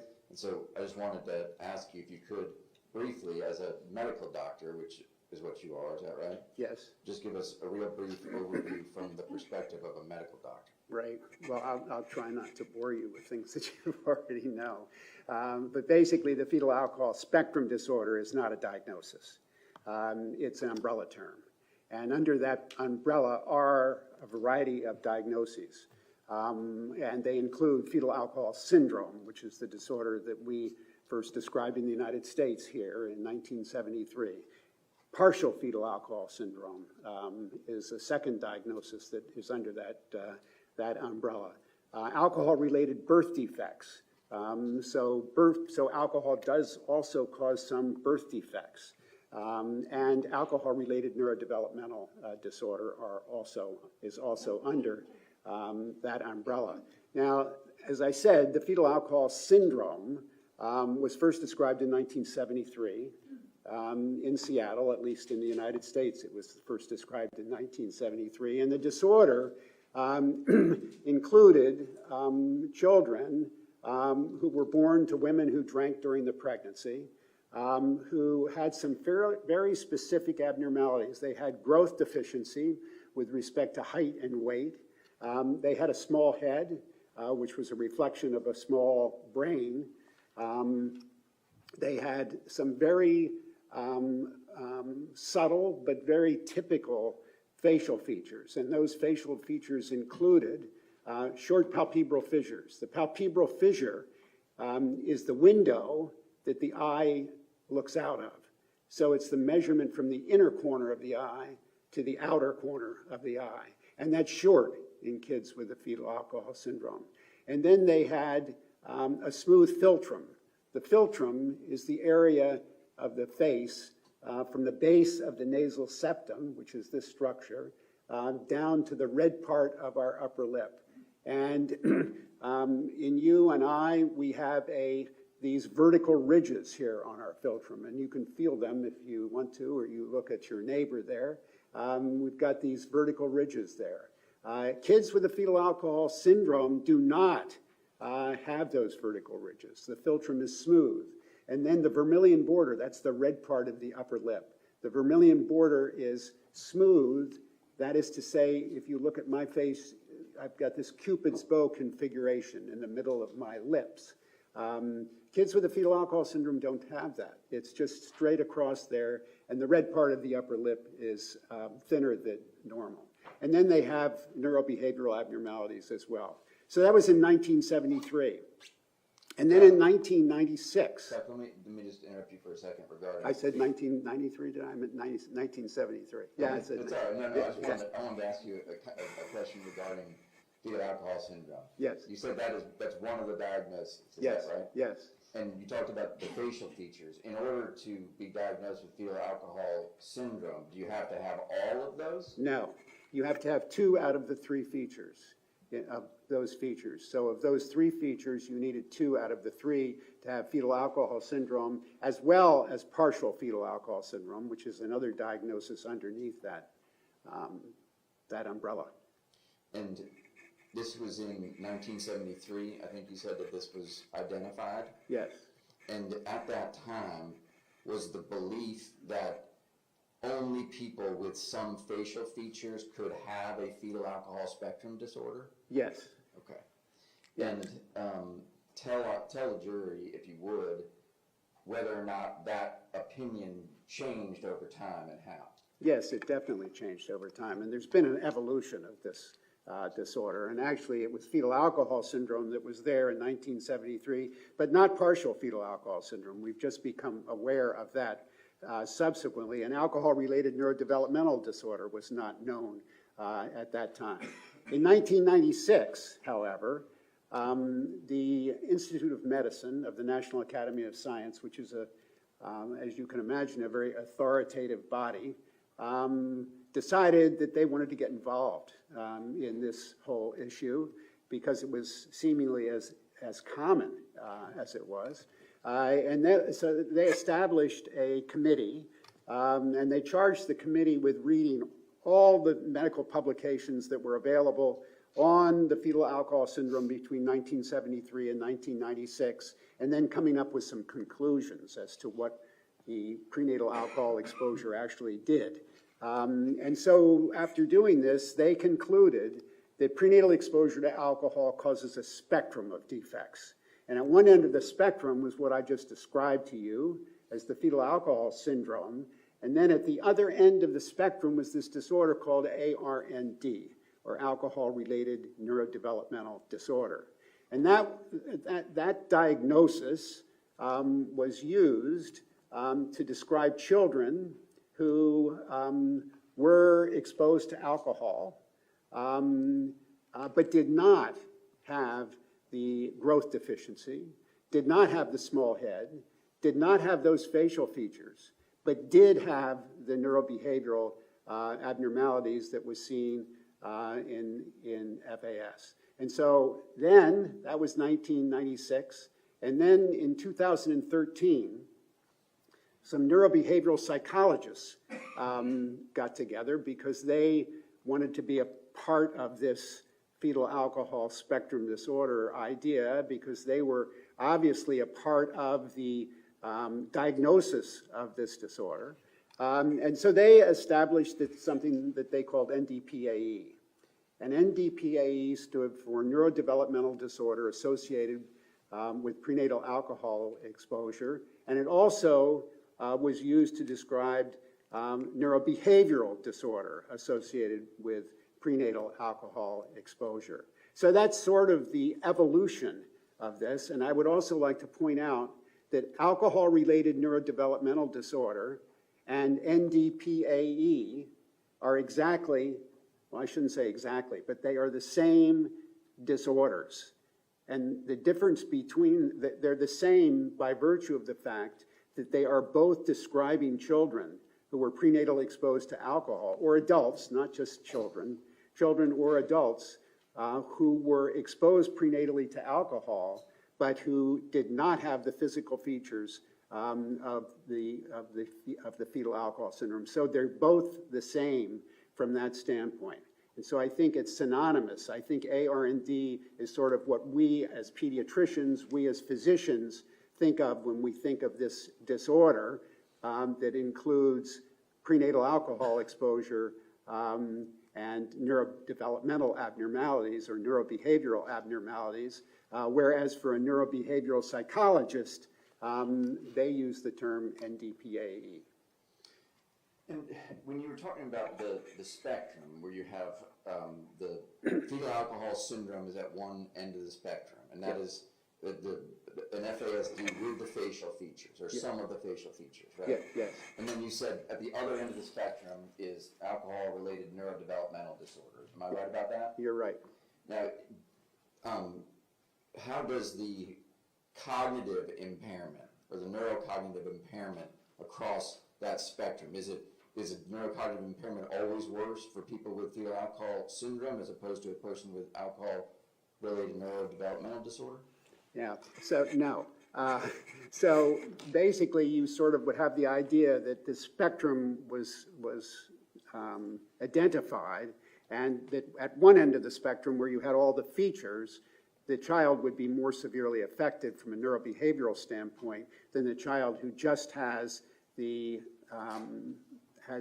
alcohol exposure and the neurodevelopmental abnormalities, but that's completely wrong. It's far from the truth. The fact of the matter is that children and adults who have been prenatally exposed to alcohol and do not have the physical features, therefore they fit into this category of ARND or NDPAE, they frequently, as they get to be adolescents and as they get to be adults, they frequently are more affected from a behavioral standpoint, more affected from a learning standpoint than the individual who has all of the facial features and all of the growth abnormalities. And the reason for that, at least, well, we really don't know.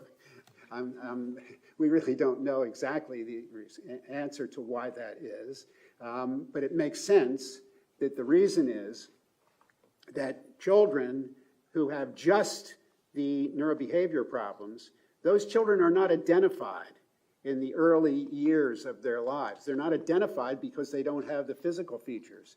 And by virtue of that, they don't get into programs to support children with this disorder. They don't get into intervention programs that are specific for this disorder.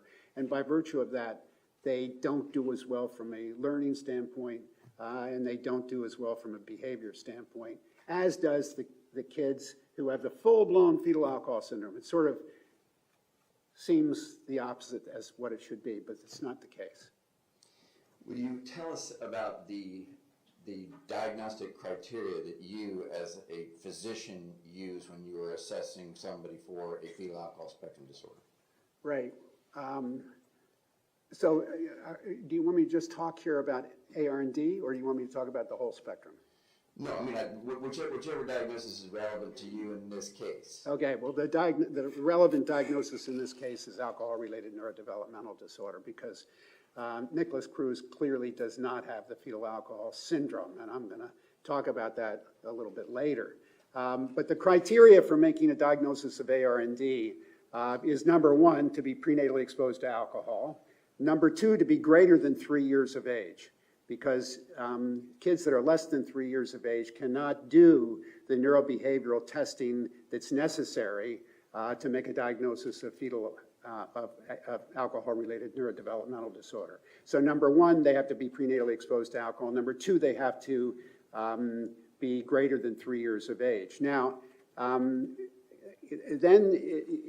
the diagnosis can be based upon two things. It can be either a neurocognitive criteria, or it can be behavioral without neurocognitive problems.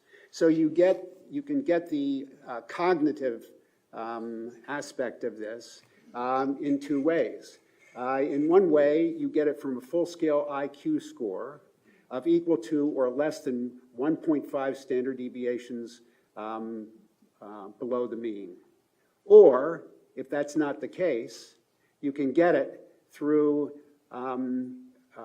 cognitive impairment in 2 or greater neurobehavioral domains that are equal to or less than 1.5 standard deviations below the mean. And those neurobehavioral domains that I'm talking about are problems with executive function, motor problems, memory problems, and problems with visuospatial impairment. So in the case of Nicholas Cruz, to be specific, he does not have a full-scale IQ of less than 1.5 standard deviations below the mean. His IQ is 83. But he does have 2 or more of these cognitive impairments in the neurodevelopmental domains. He has problems with executive functioning, he has problems with memory, and he has problems with visuospatial processing speed.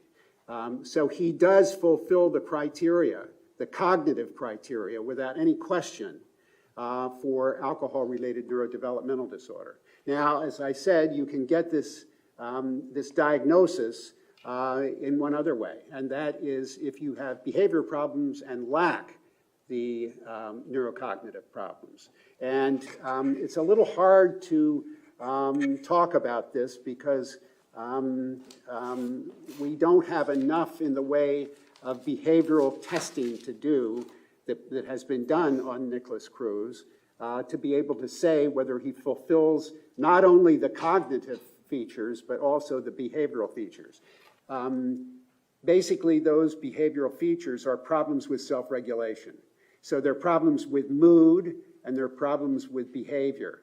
So what we see, as far as that's concerned, is children who have very negative affect. They're children or adults with marked irritability. There are children or adults who have serious temper tantrums and have significant behavior problems where they sort of lose it. And clearly, Nicholas Cruz does have those problems. I can't tell you exactly if it is 1.5 standard deviations below the mean, but he definitely has those problems, and Dr. Connor did tests that demonstrate that. The second part of the behavior aspect of this diagnosis of ARND is to have attention disorders. And Dr. Connor, I'm sure, has told you that on the testing that he did, Mr. Cruz did not have significant 1.5 standard deviation below the mean problems with attention. And the other, so I can't tell you, in fact, whether he really has the behavior aspect of this ARND, but he definitely has the cognitive aspects of this. And just to be clear, to meet the prong of the diagnostic criteria for the neurocognitive impairments, what do you rely on to meet that criteria? You mean in the standpoint of alcohol exposure? No. The neurocognitive impairments, the domains of impairment, who do you rely on? I rely on the testing that was done by Dr. Connor. Okay, and I just want to be clear that that's what meets that part of the diagnostic criteria. Exactly. Okay. Now, you mentioned very early on that the first prong is documented prenatal alcohol exposure, right? Correct. Is there a standard that is published regarding what it means to have sufficient documented prenatal alcohol exposure? There is. So basically, and this is criteria that comes from that IOM report. So it's a very it's coming from a group of people who've spent a huge amount of time thinking about this and dealing with this. The amount of alcohol, let me just say a couple things here. The American Academy of Pediatrics, the American College of OBGYN, and every other authoritative body that there is in the world says that you should not drink a sip of alcohol during your pregnancy. None. However, the IOM report showed or came up with the criteria that risky drinking for a woman during her pregnancy would be 6 drinks per week for greater than 2 weeks during the pregnancy. That's not much alcohol. 6 drinks a week for equal to or greater than 2 weeks during the pregnancy. Or, and this is to get at the issue of binge drinking, 3 drinks on an occasion on equal to or greater than 2 occasions during pregnancy. So not a lot of alcohol is felt to be a significant problem for the developing baby. Okay, and so those 2 that you just detailed, are those the criteria? Is that the entirety of the criteria for prenatal alcohol exposure? Is it the entire? Certainly we know that the most severe pattern of alcohol consumption that a woman can have during her pregnancy, as far as her baby is concerned, is binge drinking. And we also know that other drugs can affect the developing fetus, such as cocaine, such as methamphetamine. But it's important to realize that alcohol has the greatest impact of any illicit drug as far as the developing baby is concerned. And you can take all of the illicit drugs that you can think of, heroin, marijuana, methamphetamine, cocaine, you can wrap them up in a single bag, and they don't hold a candle to alcohol in terms of its effect on the developing baby. Now, as part of your work on this case, have you reviewed records relevant to Nick and his family members? I have. Okay. And from your perspective as a physician, are you satisfied with the requirement of confirmed prenatal alcohol exposure? I definitely am. In fact, I've, as you can imagine, spent a good amount of time going over the records, and I have never, ever in my life seen an individual who has been affected by prenatal exposure to alcohol, in which there is documentation, and I think pretty darn good documentation of alcohol exposure. I don't think I have ever seen, I know I have never seen so much alcohol consumed by a pregnant woman. I'd like to shift gears just briefly and ask you, did you review the birth records pertaining to Nick in this case? I did. And can you just tell us things about those birth records, or things that you saw in those birth records that you think are either relevant to your opinion or potentially significant? I can. So, first of all, Nick's mother had really very poor prenatal care, and we know prenatal care is absolutely critical for a child, and she had very poor prenatal care. He was, in fact, I could only find 4 evidences of prenatal care. The first one was at 8 weeks of her pregnancy. The second one was at 24 weeks of her pregnancy. So we're talking then, we're talking about a period of time that goes from about half of the first trimester of pregnancy throughout the entire second trimester of pregnancy. She had no prenatal care. And the amazing thing to see was that at the second prenatal visit, which was at 28 weeks, her weight, the mother's weight, had decreased over that period of time. So as opposed to gaining weight during the entire second trimester of her pregnancy, she actually lost weight. And the size of the fetus, based on what they call a fundal height, had not grown through that period of time as well. So the whole issue of prenatal care, I think, is critical, and the fact that she actually lost weight, I think, is critical as well, based on his health in utero. So her nutritional status was horrible, and I suspect that it was, and this is obviously speculation on my part, but I think it's quite likely related to the alcohol exposure that she had during that part of her pregnancy. Then other things that I think are relevant, he had meconium-stained amniotic fluid. And meconium staining in the, meconium is the fetus's bowel movement. So there was meconium staining of the amniotic fluid. And that often occurs, not always, but it often occurs when a child is in distress, or a fetus is in distress. And we can't tell whether it was due to that, nor can we tell whether it had any lasting effect on him. But that is without question something that occurred during the pregnancy. At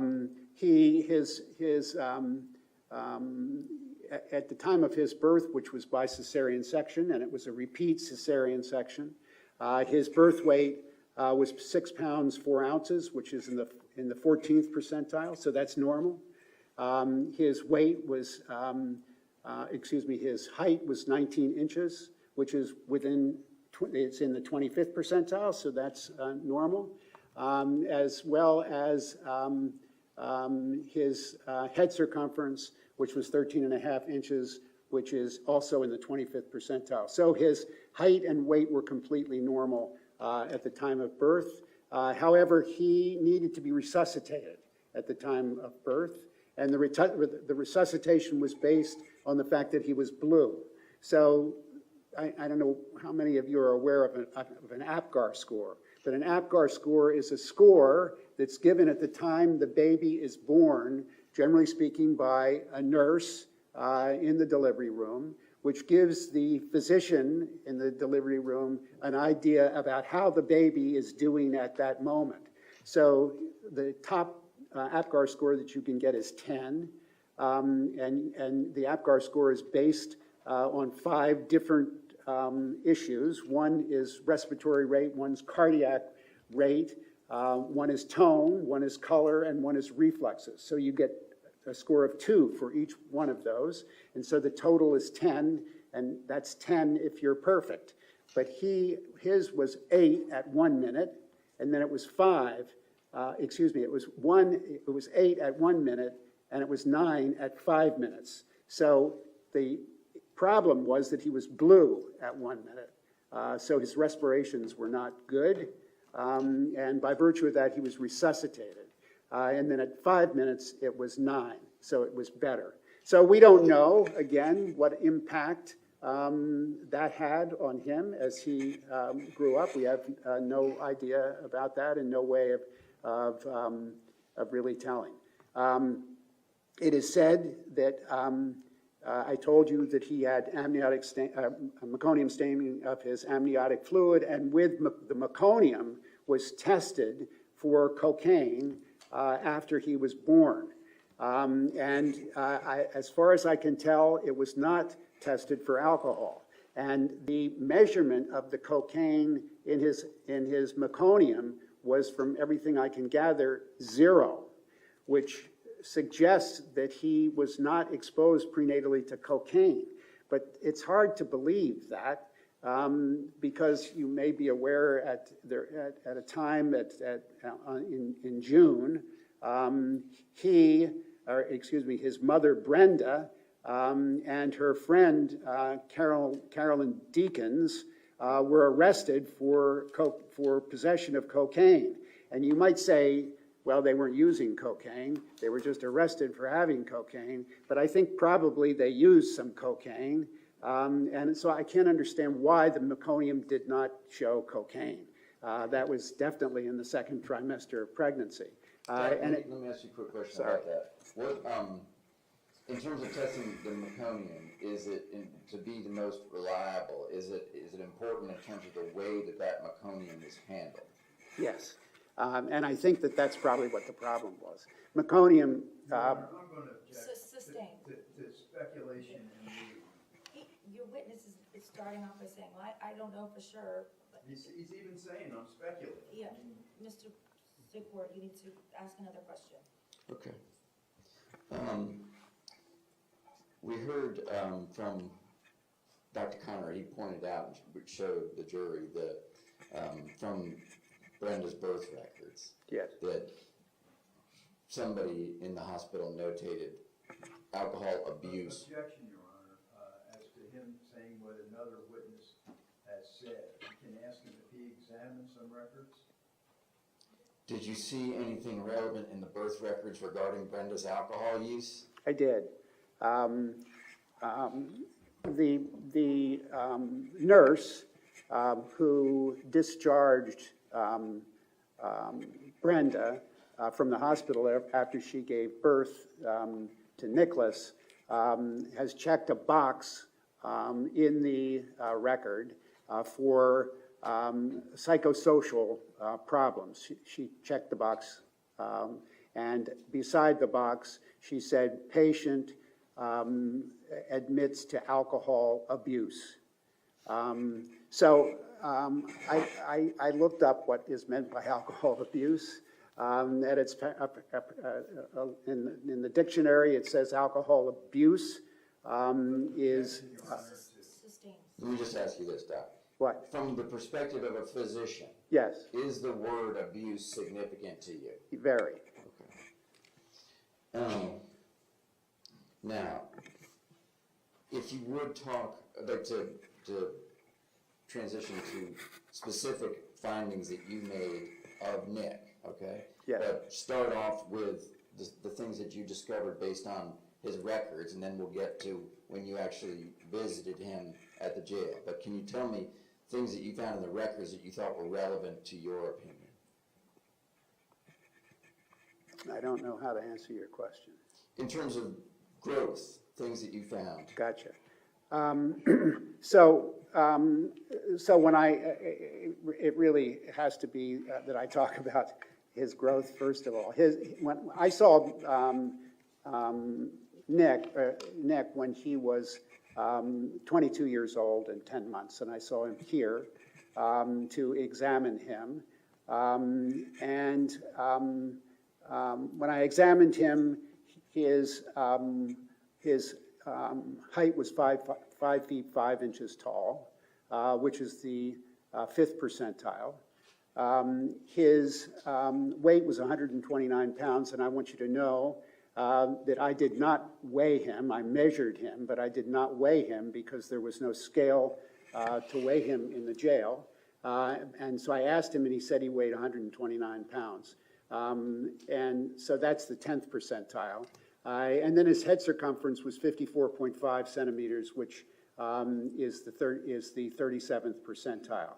So basically, his height was down, but his head circumference was completely normal. And I think we can't say anything about his weight.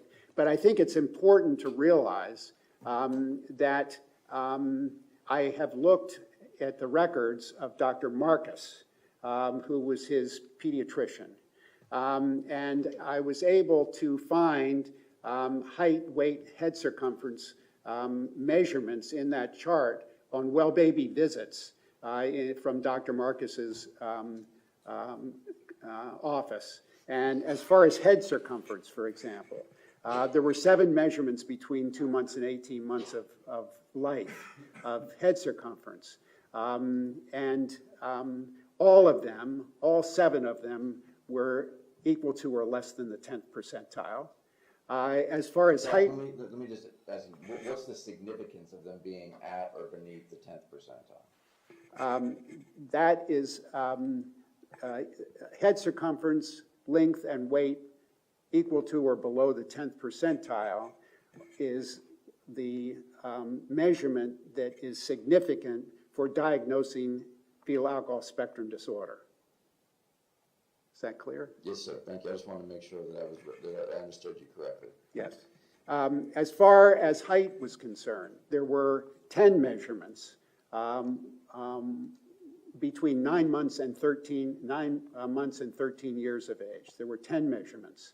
They were all 10 of those measurements, again, were less than the 10th percentile. And for weight, there were 15 measurements. And for those 15 measurements, again, all those measurements were equal to or less than the 10th percentile. So he had, the point being that he had a number of times during his life in which his head circumference, his length, and his weight were less than the 10th percentile, which is significant as far as a diagnosis of fetal alcohol spectrum disorder, or significant as far as a diagnosis of one of the fetal alcohol spectrum disorders.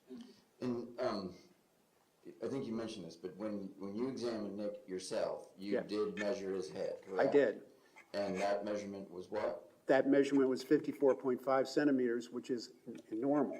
Okay. It's the 37th percentile. Okay, and so tell us, if you would, about if his head, when you measure him at 22, is within the normal range, but it was not at various points when he was being measured by Dr. Marcus as a child. Great.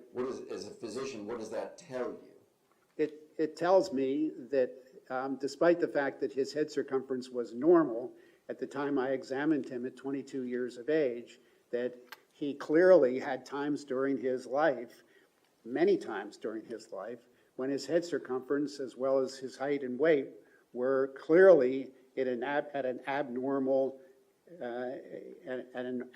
size. They were abnormal in terms of their measurements. And that's of concern, particularly concern as it relates to brain development. Now, did you examine Nick for the cardinal facial features of fetal alcohol syndrome?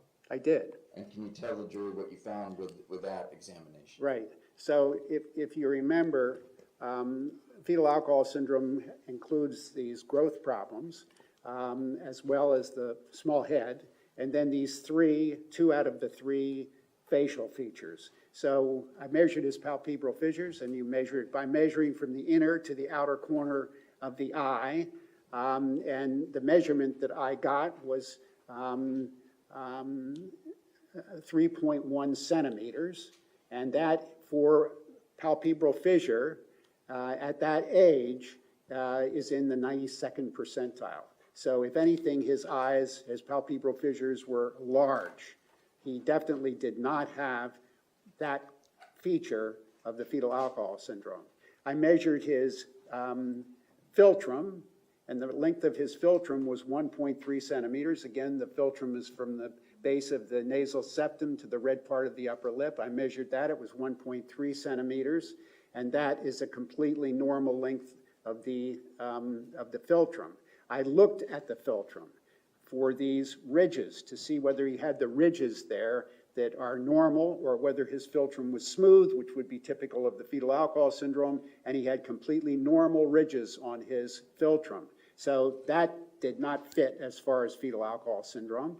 And then I looked at the vermilion border of his upper lip to look for that Cupid's bow configuration, and that was decreased. So he did, in fact, have a rather smooth upper lip with a lacking of that nice Cupid's bow configuration. So he had 1 out of the 3 facial features for fetal alcohol for fetal alcohol syndrome. So that's not enough to say that he has fetal alcohol syndrome. And it's not enough to say that he has partial fetal alcohol syndrome, because for both of those diagnoses, you need 2 out of the 3 facial features. That's a must, and he did not have that. Now, those are the 3 cardinal features as you described. Yeah. But did he have any other facial features that are not cardinal signs of FAS or PFAS, but that you in your experience have seen? No. He did, however, have hypoplasia of his maxilla. I say no. Yes, he did. He had a hypoplastic maxilla. Now, the maxilla is this area of the cheeks. And one of the characteristics, not the diagnostic characteristics, but one of the things that we see in individuals with the fetal alcohol syndrome is underdevelopment of this area of the face. So it's called hypoplastic, or underdevelopment of the maxilla, which is this bone here, these cheekbones, and that was clearly underdeveloped in Nick. Okay. And so based on your physical examination, which potential diagnoses under the fetal alcohol spectrum disorder umbrella were you able to eliminate? I was able to eliminate both fetal alcohol syndrome and eliminate partial fetal alcohol syndrome, and also eliminate alcohol-related birth defects, because the birth defects that are associated with prenatal alcohol exposure are primarily heart defects. They're problems with cleft lip and cleft palate. I think probably all of you are aware of cleft lip. It's when the lip does not close early on in development, and you're left with this separation between here in your upper lip. And cleft palate is when the palatal shelves and the roof of the mouth, the palate doesn't come together, and therefore there's a cleft of the palate, or an area that's missing there in the palate. And those are the 2 major malformations that we see in kids who have been prenatally exposed to alcohol. So we could say they would be there at 22 years of age, and obviously they were not there. And so we could say that he did not have the fetal alcohol syndrome, he did not have partial fetal alcohol syndrome, and he did not have alcohol-related birth defects. So when we left the Broward County Jail after seeing Nick, all we could say was that he did not have FAS, he did not have partial FAS, and he did not have alcohol-related birth defects. Which leaves you with what under the umbrella still? It still leaves alcohol-related neurodevelopmental disorder, but I am not a specialist I am not a neurodevelopmental psychologist, and I do not feel myself qualified to make a diagnosis of alcohol-related neurodevelopmental defect on my own. In other words, and this is true for any diagnosis on the spectrum of the fetal alcohol spectrum disorder, the diagnosis is not made by one person. It's made by at least 2 people, one of whom is somebody like me, who's a pediatrician who has expertise in this disorder. The other is a neuropsychologist, and that's where Dr. Connor came in. Okay, thank you. I want to turn to your experience in your clinical practice, and if you could describe to us the presentation that you see in your clinics with kids who are prenatally exposed to alcohol. Okay. So as I've told you, I have a clinic that meets every Friday in which I see nothing but kids who have been prenatally exposed to alcohol. So I'll sort of give you an idea of a typical child that I see in my clinic who has a diagnosis of alcohol-related neurodevelopmental disorder. And I want to make a point here that for a diagnosis of alcohol-related neurodevelopmental disorder, there's a spectrum of defects. So some kids that I see with a diagnosis of ARND are clearly affected to a significant extent, but there are other kids who are severely affected. And so what I'm going to talk about here is a child who is really severely affected. So basically, the child would be brought in, as most kids are brought in by their adoptive family or the foster family, but it's generally speaking the adoptive family. I see very few biologic mothers in my clinic who come in. I'm going to object to relevance. I mean, the gentleman will talk forever. I mean, does that answer a question? Let me speak. Say again, I'm sorry, Jen. Just give me 1 second, Oh, sure. sir, okay? Yeah, sure.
We use these headphones, normally in a court case, you've probably seen the lawyers come up to Yeah. the side and they put the white noise on and they chit chat, talk about the legal issues.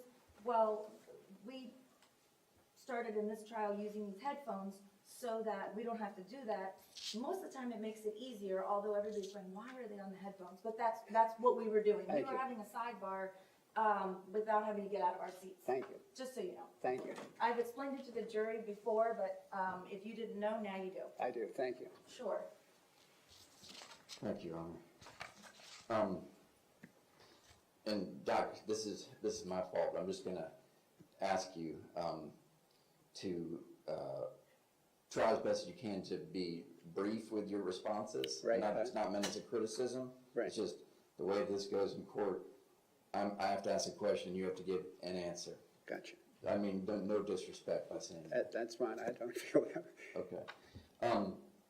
Just to clarify one thing that you mentioned earlier about the recommendation that a woman drink 0 alcohol while pregnant. Yes, Is that to mean that every woman who drinks when she is pregnant is going to have a child who is damaged by alcohol? absolutely not. I No, just for wanna make sure sure. not, yeah, Okay. absolutely not.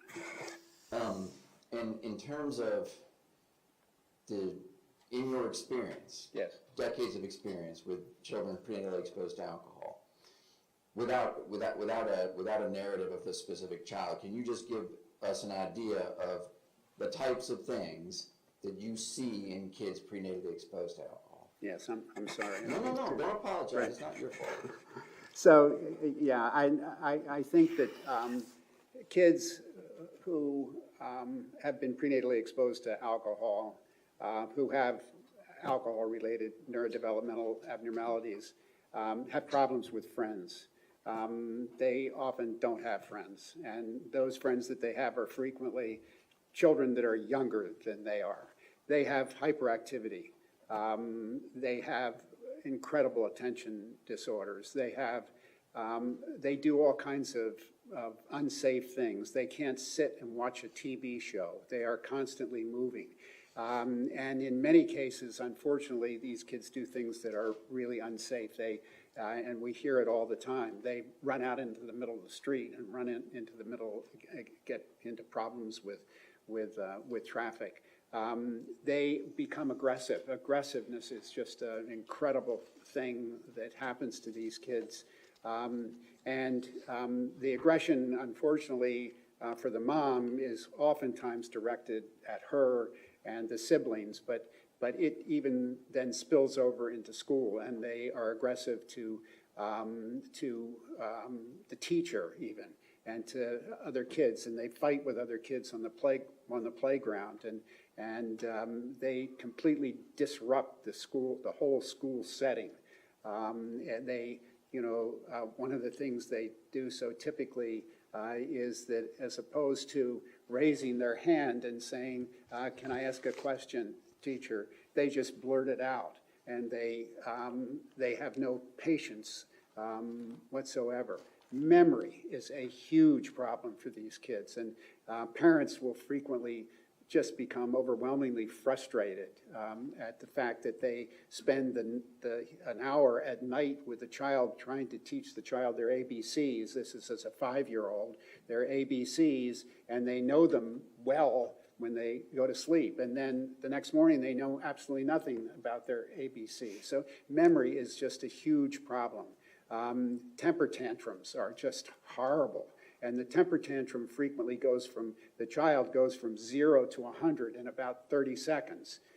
So that your child is having a conversation with you, and suddenly something triggers things, and the child just goes into a wild state and kicks and bites and screams and yells, and the parent has to hold the child in their arms, tightly in their arms, and then suddenly that temper tantrum will stop.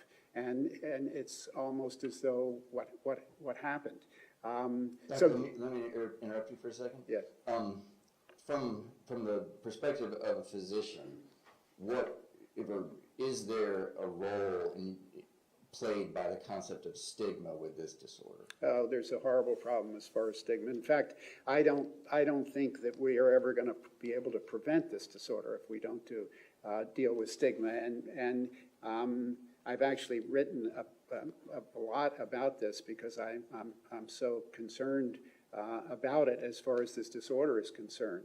But the public stigmatizes these kids, the kid horribly, but stigmatizes actually the mother. The biologic mother is stigmatized by the public as much as anything that the public stigmatizes, more than anything that I am aware of that the public stigmatizes. So stigma is horrible from the public, but it's horrible from the medical profession. And quite frankly, I'm a pediatrician, and we stigmatize the child themselves with this disorder. Mr. Secor, guide your witness, please. Okay.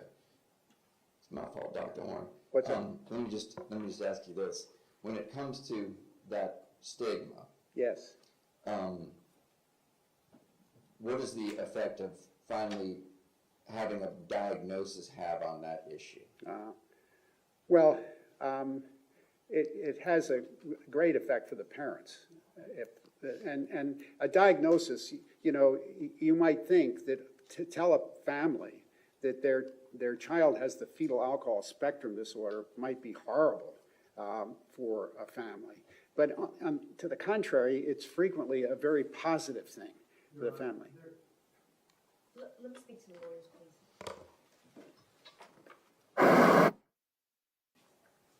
Sorry about that, Doc.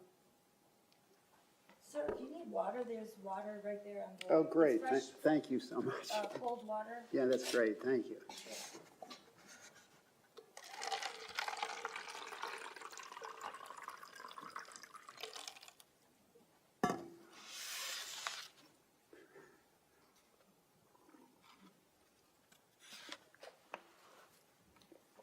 And I'm going to say this again, I don't mean to be rude to you at all, I mean no disrespect. I'm just going to ask you, try to be as concise as you can. I'm sorry. No, it's okay. You don't do this a lot, and it's no problem. It's my fault.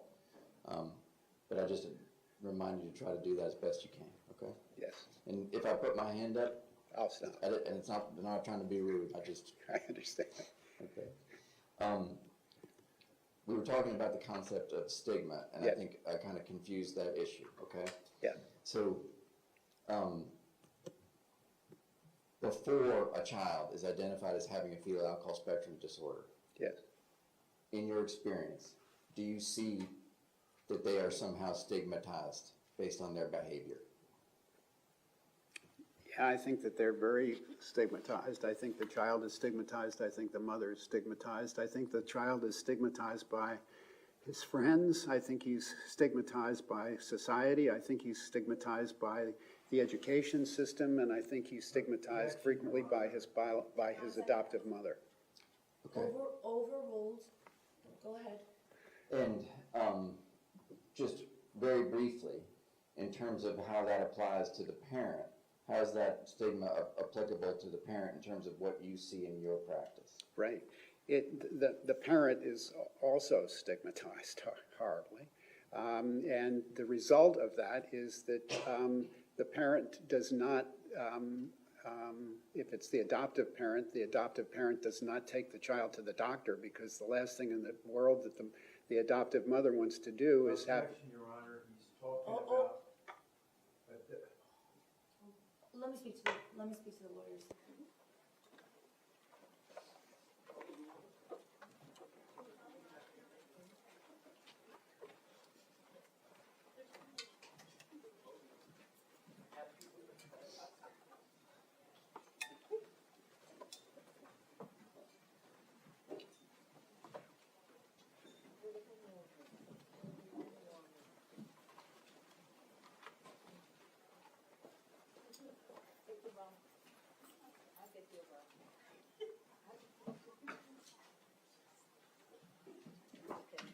All jurors are present and accounted for. Okay, the jurors are present. Everyone else may be seated.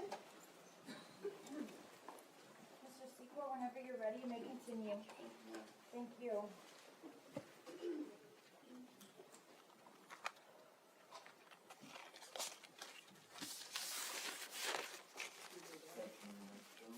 Good afternoon. I'm trying to remember exactly where we were when we broke for lunch. I believe that you had described, in your experience, the effect, the stigma related to behavior of kids that have not been diagnosed yet, and how that affects their parents, in terms of how the parents are perceived and their parenting skills. And I believe that when we broke that you were in the process of describing that there is also a stigma related to actually having a diagnosis. And I was wondering if you could just briefly tell me in your experience how you see that stigma affect kids that are prenatally exposed to alcohol and their families. Right. So I think that the child themselves are stigmatized less and feel less stigmatized than do the parents. I think that the primary problem in terms of stigma is for the parents, but there's absolutely no question that the same is true as far as kids are concerned. And I think that one thing that is really a huge issue is how kids feel because the adopted child is stigmatized by the adopted mother and father. And I think that that's a horrible situation for a child to be under. So as I said, stigma is a huge problem. It's a problem for the parents, it's a problem for the child. And unfortunately, we in the medical profession are very much involved in stigmatizing them. Okay. As is the public. Yes, sir. And in terms of that stigma, does that, in your opinion, does that affect the extent to which a parent may be willing to divulge what they know about whether or not their kid or their adopted kid was exposed to alcohol in utero? Wow. I think very definitely that is the case. And I think that that is the case because the parent is concerned that if people know that their child, particularly a doctor knows that their child was exposed to alcohol, it frequently leads the doctor to not get that child into proper intervention kinds of problems because they feel that the child has this disorder and they can't function well and they're not going to be able to really do anything that they're advised to do and that they're not going to benefit from it. Okay. In your opinion, based on your decades of experience, what does a child who's been prenatally exposed to alcohol, what do they need? Well, I think first of all, they need a diagnosis. And they need a diagnosis because if they don't get diagnosed, they're going to end up not getting the proper intervention programs, not getting the support that they need, because the fetal alcohol syndrome is associated with a very specific neurobehavioral profile. That is to say, they behave very much like each other in terms of their neurobehavioral problems. And as such, they need specific intervention programs.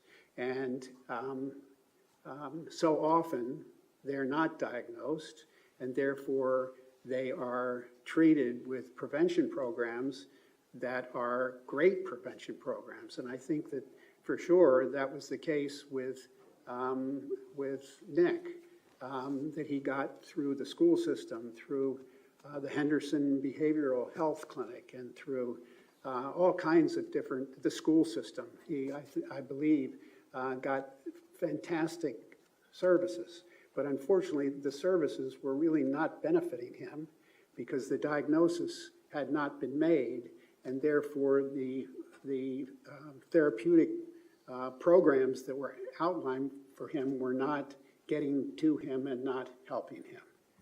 So he desperately needs a diagnosis, and that's the most important thing first. In your experience with families who have a kid who's been prenatally exposed, have you ever seen in your experience, that the diagnosis actually brings relief to the family? Absolutely. I think it almost always brings relief to the family.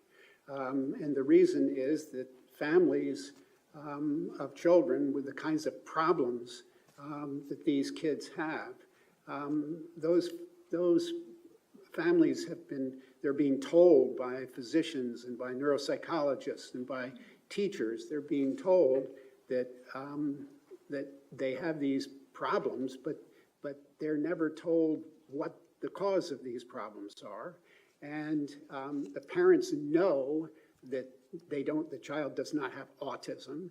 They know that the diagnosis of hyperactivity is really not sufficient. They know that there are all kinds of other things going on and nobody can put their finger on it. And so when we sit down with a family and say your child has been affected by alcohol, it's a great relief for them. And it's a great relief for a number of reasons. I'll just mention two. One is that it gives them hope. Because for years they've been banging their head against the wall in terms of this disorder, and suddenly they know what the cause is, and therefore they are told that there are possible interventions for the child and so forth. So hope is great. And then the other issue is that parents of children with a fetal alcohol spectrum disorder are blamed. The child has a normal IQ. So the teachers say, Mrs. So-and-so, your son has a normal IQ, and yet he can't learn. It can't be that what he's doing is that it's not that he doesn't understand. He understands. He knows he's got a normal IQ. But the fact of the matter is that he's not performing, and he's not performing because he doesn't want to perform. And so what you need to do is you need to sit down with your son, and you need to lay it out to him, and you need to tell him, look, you're not dumb, you're smart. And to be able to realize that it's not their fault is an incredible relief to parents. Can you tell us what the medical field means by the concept of a medical home? Right. So a medical home is not just something that is used to refer to the fetal alcohol syndrome. It's a medical home that and it's something that's used primarily in pediatrics. It's a home for a child and a diagnosis. So with that diagnosis, the pediatrician and the social workers and the clinic and all kinds of different people who are taking care of that child can focus their attention on that child within the context of that diagnosis. So basically, the other word for this, which is very relevant for the fetal alcohol syndrome, is a fetal alcohol spectrum disorder informed clinic, or fetal alcohol syndrome informed physician or clinic, so that everybody is working under the same context, that this child has been affected by alcohol, and therefore we have to help the family as it relates to their child with the fetal alcohol spectrum disorder. And in the context of fetal alcohol spectrum disorder, that concept of a medical home, is that something that can be successful in a temporary sense, or does it need to be long-term? It needs to be long-term. And if this concept of a medical home or a FASD-informed clinic just lasts for 3 months, even 3 years, and then everybody says, well, he's doing so much better, so we're going to not be focused so much on this FASD-informed program, and he doesn't have those supports, and doesn't have that medical home, then a child with a fetal alcohol syndrome is going to go right back to what he or she was before, because they don't have that home, And you can almost think of this as an external brain, because these kids need an external brain. They need somebody else, like a doctor or a social worker, and that FASD-informed home in the physician's office needs to be transported to the child's home, so that everybody in the home is also working in the same way for this FASD informed program, in the same way in the family, at home, and in the doctor's office. In your experience, is medication in and of itself sufficient to treat a person with fetal alcohol spectrum disorder? Will prenatal exposure to medication cause a fetal? No, I'm sorry. Is treatment with medication sufficient to treat a person that has a fetal alcohol spectrum disorder? Just No. medication alone? No, Okay. absolutely not. As a physician, do you think that if a child is prescribed a medication, that the parent should take the child off the medication or restart it without consultation with the doctor? Absolutely not.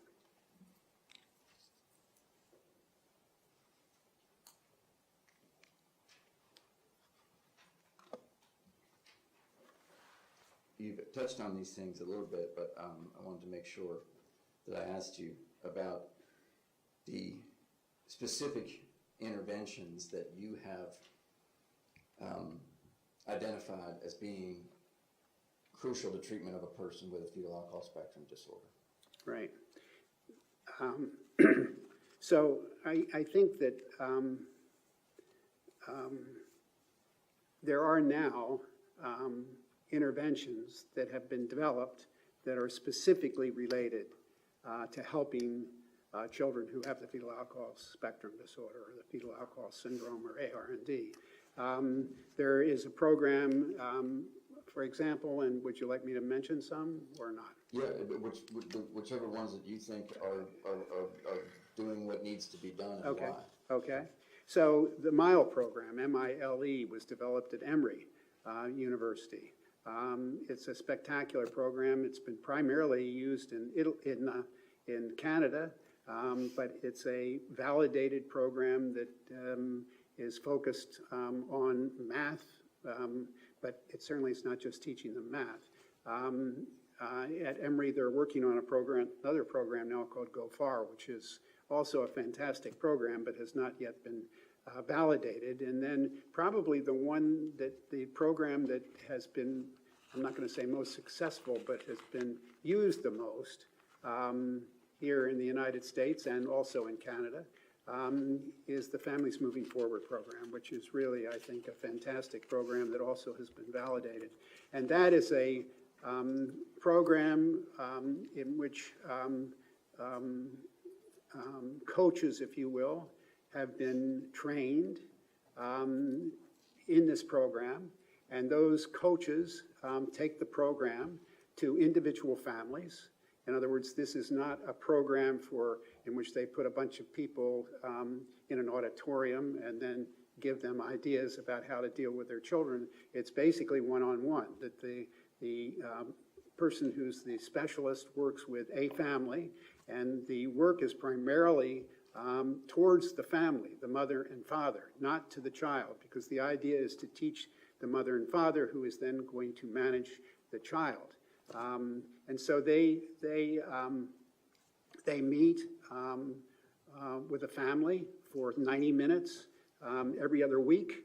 They meet for 7 to 11 months out of the year, and it's very successful. They base their program with the concept that this child is brain damaged, and this brain damage is secondary to prenatal alcohol exposure.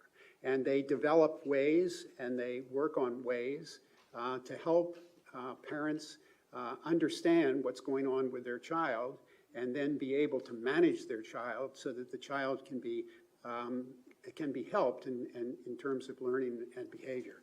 And I'll just give you an example. They have a reframing concept. And the reframing concept is based on the concept that you take an issue like to a child and a family. You take an issue like the fact that prenatal exposure to alcohol has caused you to have a number of problems, and we're going to try to deal with that. As opposed to that, they take the concept that, you know, there are thousands of children here in the state of Florida who have this disorder, and they're just like you. And so what you've got to do is think about what you have as being, and how you're behaving as normal for a child with a fetal alcohol syndrome. And now we've got to give you ways to cope with these problems. And so, for example, we talked a minute ago about an external brain. Well, in school, when the child is at home, the external brain is usually the mother. When the child gets to school, they have to have an external brain as well. So you set up a way where the parents provide a list of things to the child that the child then takes to school, so that he now has that external brain that he knows what to do and how to cope with situations. And this program, Families Moving Forward, is that a program that you tried to utilize in your own practice? I do.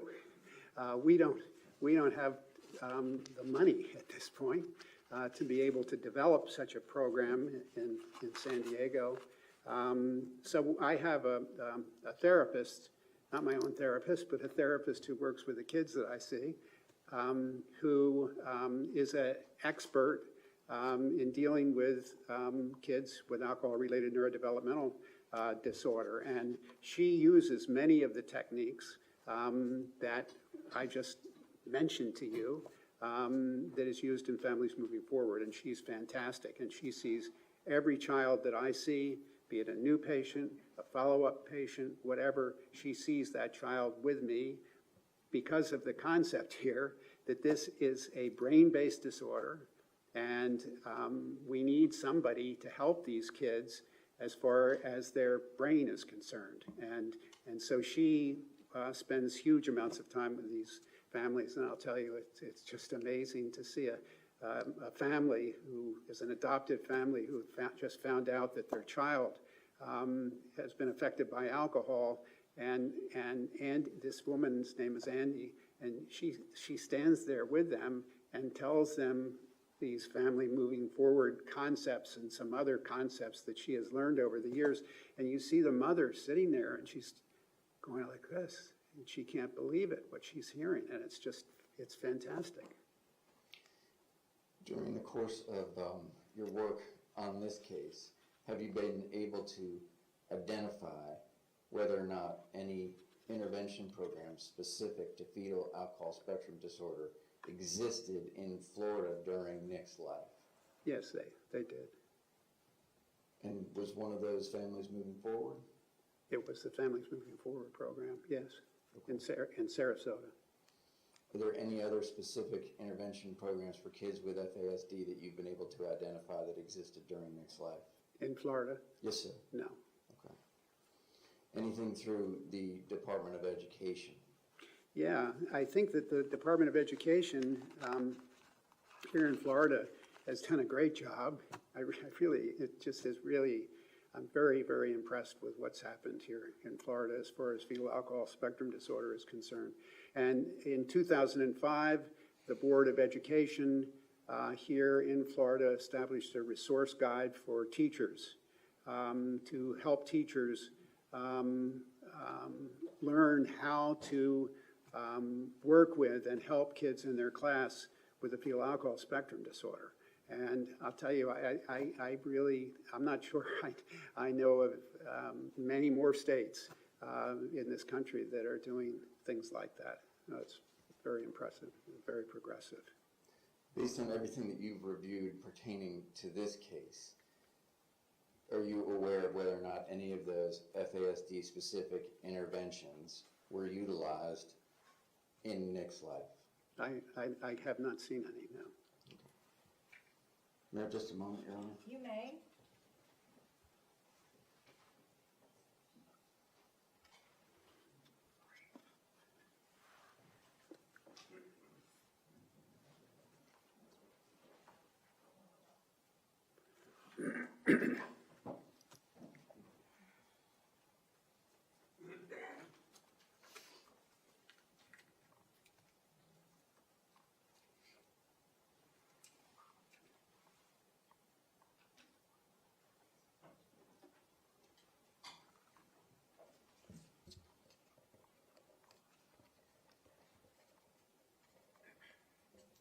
I'm sorry, sir, I just need to make sure that I didn't forget to ask you anything. I'll be done here in just a few minutes.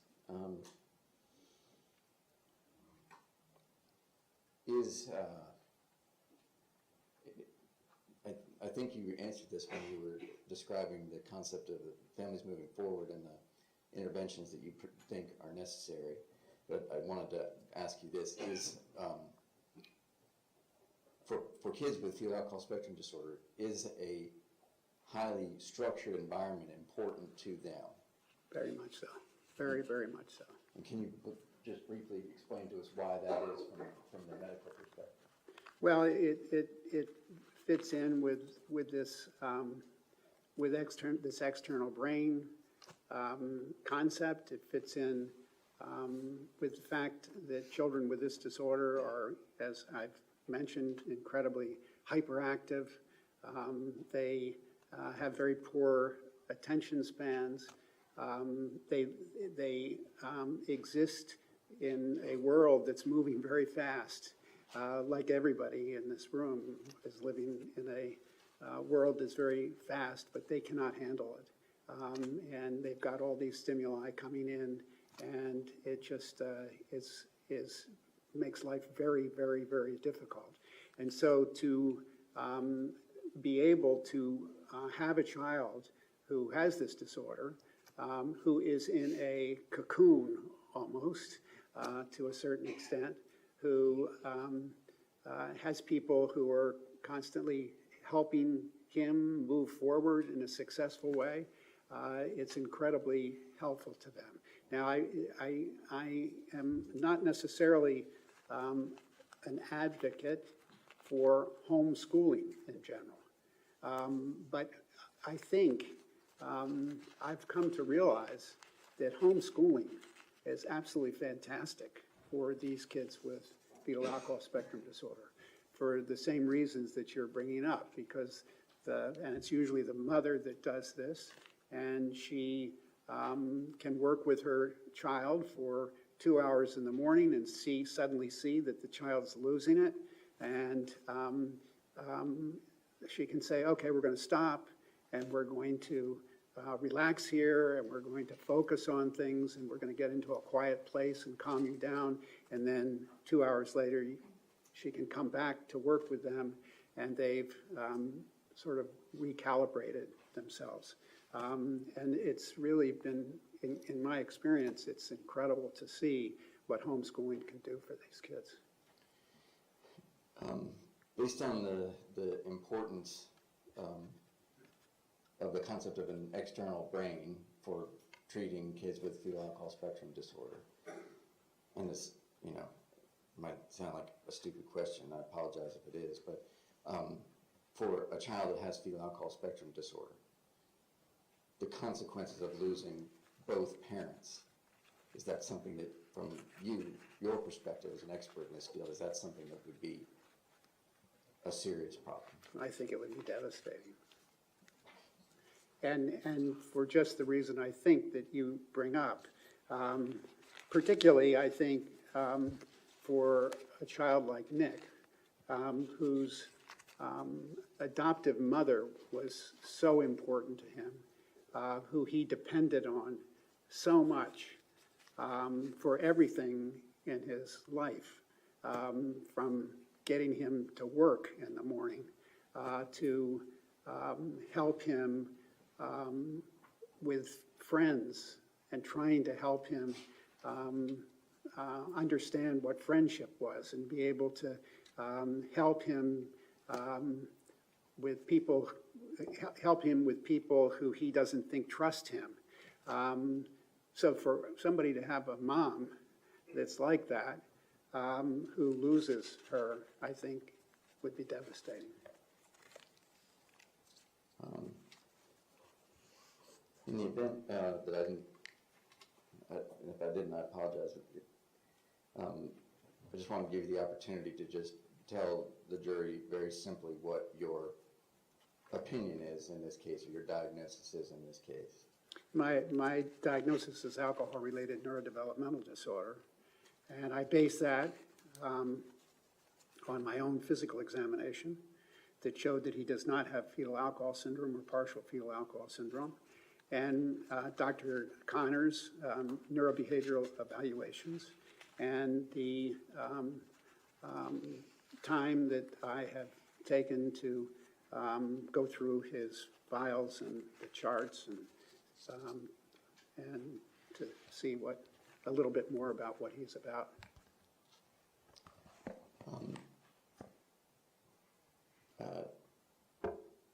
I can't remember. Do you remember exactly when you started working on this case, approximately? Well, working hard on this case was when I came to Fort Lauderdale in early August 2021 to examine Nick. Okay. Do you have any sense since that time of the number of hours that you've put into working on this case? I really don't. Okay. And what is your hourly rate for working on this case? I don't charge for this. Thank you, sir. Mr. Seacole, are you finished? Oh, I'm sorry. That's okay. State whenever you're ready. Good afternoon, Dr. Jones. Good afternoon, sir. All right.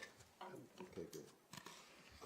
So you met with the defendant in this case on August 3rd, 2021, correct? I did, yes, sir. And you met with him in the jail for about an hour and a half, is that correct? I would say about that. Okay. Maybe a little long, but I don't think so. Okay. You think it was longer than an hour? No, I don't think it was longer than that. Okay.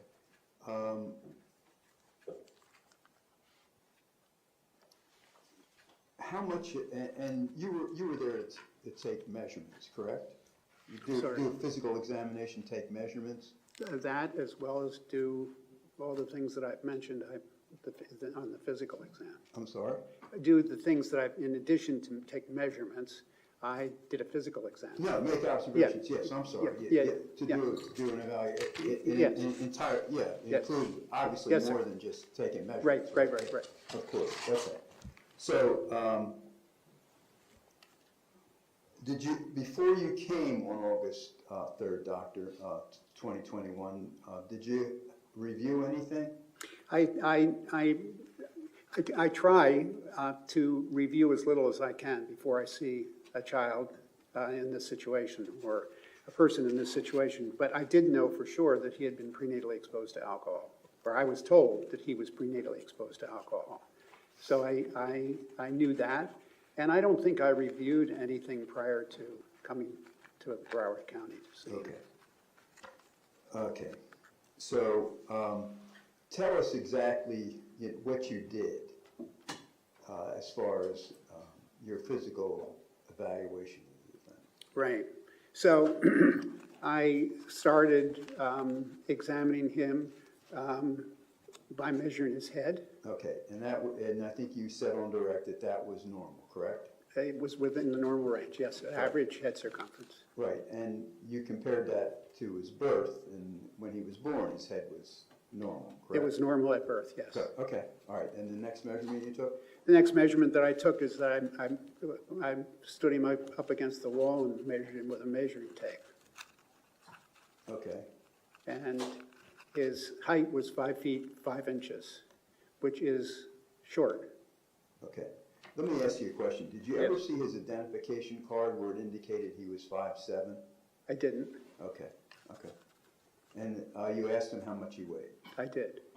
Did you, was it necessary for you to check the jail records as to how much he weighed or fluctuated during I didn't do his that. time? Because he had been in jail for quite a while before you met with him, correct? Correct. Okay, so you didn't ask for any jail records or none? I did provided not. to you? Okay, all right, so the next thing, I think, what's in it? You looked at his eyes. There's a couple measurements in the eyes, correct? I did. There's the space between your Inner corner and outer corner. What's that called? That's called the palpebral fissure. Okay, and isn't there another measurement, the inner canthal? Correct. The intercanthal distance is the distance, and I hadn't measured that before because it's really not part of the actual diagnosis. It's not one of the diagnostic criteria for fetal alcohol spectrum disorder. But you did that But measurement? I did. I measured from the inner canthus, or the inner corner of one eye to the inner corner of the other eye. Okay, so why did you do that?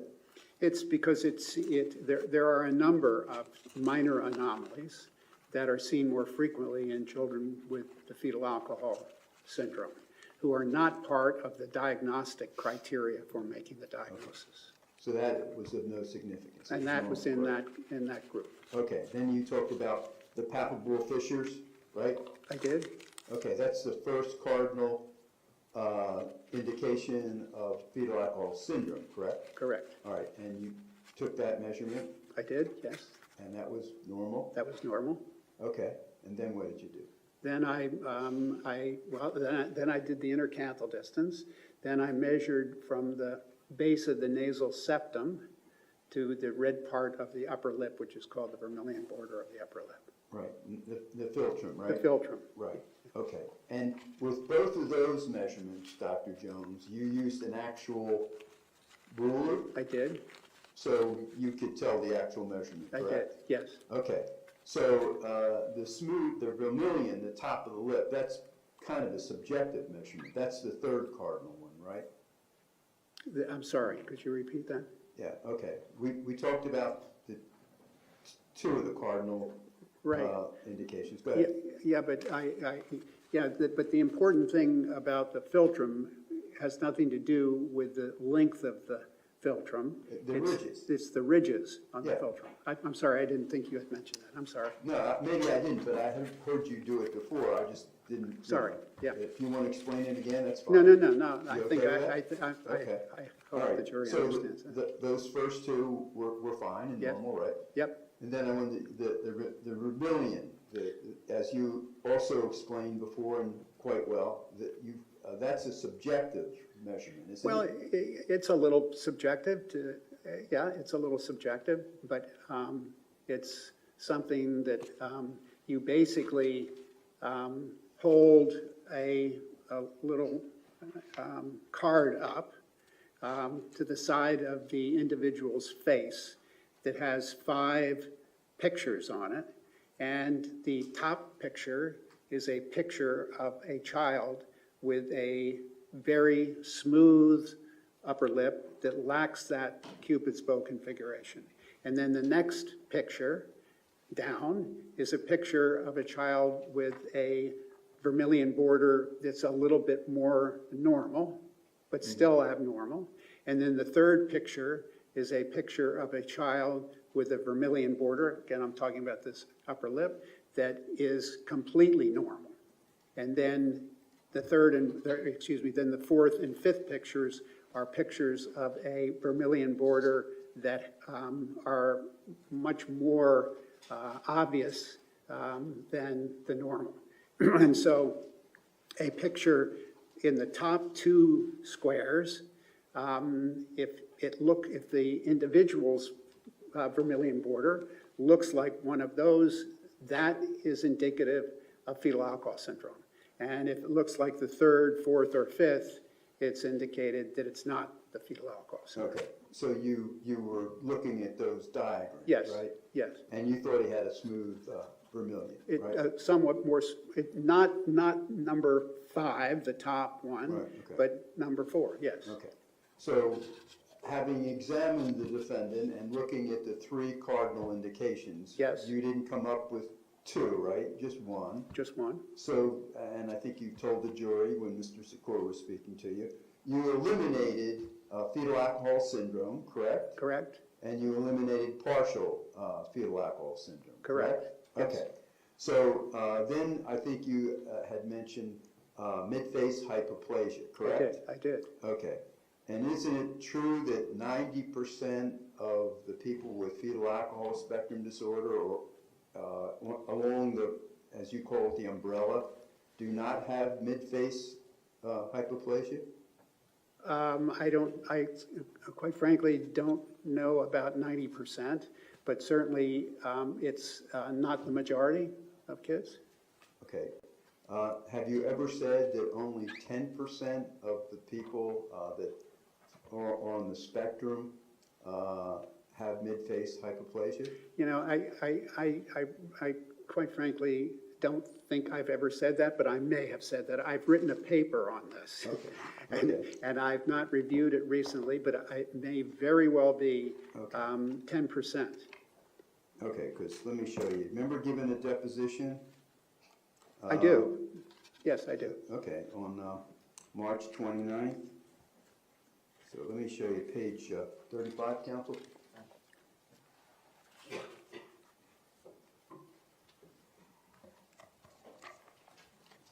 Here, doctor, you can read the whole page, take your time, and tell me if you didn't. You can take it apart if it's. No, I'm good. If it's inconvenient for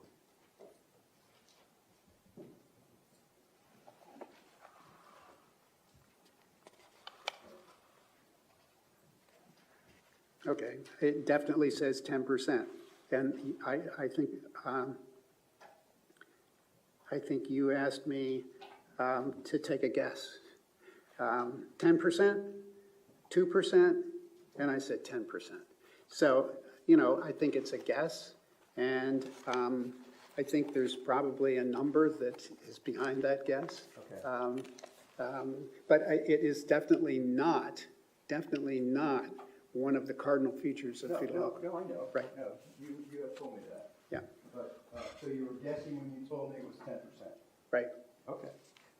All right, so what else, you made some, other than measurements, you made some observations, right? Yes, yeah. What other observations did you make? Like railroad track configuration of the ears? Yes, Why'd you do that? because it, like the intercanthal distance, is what we call a minor malformation that is seen more frequently in children who have the fetal alcohol syndrome. Okay. And your observation was? Does not. It does not, okay. And you're going to have to help me with this word. It's misaligned eyes. Strabismus? Did I pronounce that? Strabismus, Okay, so you made that observation. that he does not have that. Okay. And eye droop, it's called what? Ptosis? Yeah? And no, right? No. Okay. Then the skin fold under the upper eyelid covering the inner corner. What's that Epicanthal called? folds? Okay. No? No. Okay. And you were doing that, why? Why were you looking at all those things you found no in your observation? Right, because as I think I've said, kids with, or anybody, I don't mean to specify kids, anybody, who has the fetal alcohol syndrome does have an increase in a number of minor malformations. And you've listed 5 of them, I think, here. And he. No, I'm just mentioning the ones that you. No, I understand that. And I think I've been through all of them in the note that I wrote about this. No, you were very thorough. Yes. And I'm just, Yeah. the jury doesn't know what you did, so That's fine. you convinced me. Okay, so the anteverted nares, did I pronounce Yes. that correctly? You did. That's the nose is tilted up Eh, like this. Huh? Right. And the defendant, it was a no. He didn't That's have a that no, either. yes. Okay. And you did that for the same reason, correct? Yes, same reason. Okay. And then curved hooked fingers, what's that called? Clinodactyly. Okay. And you No. made that a no? No. Okay.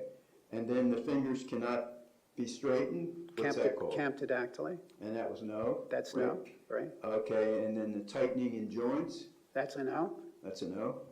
It's a yes for me, Yeah. but that was a no for him? Okay. How about contractures and other joints, the tightening? That's a no. No.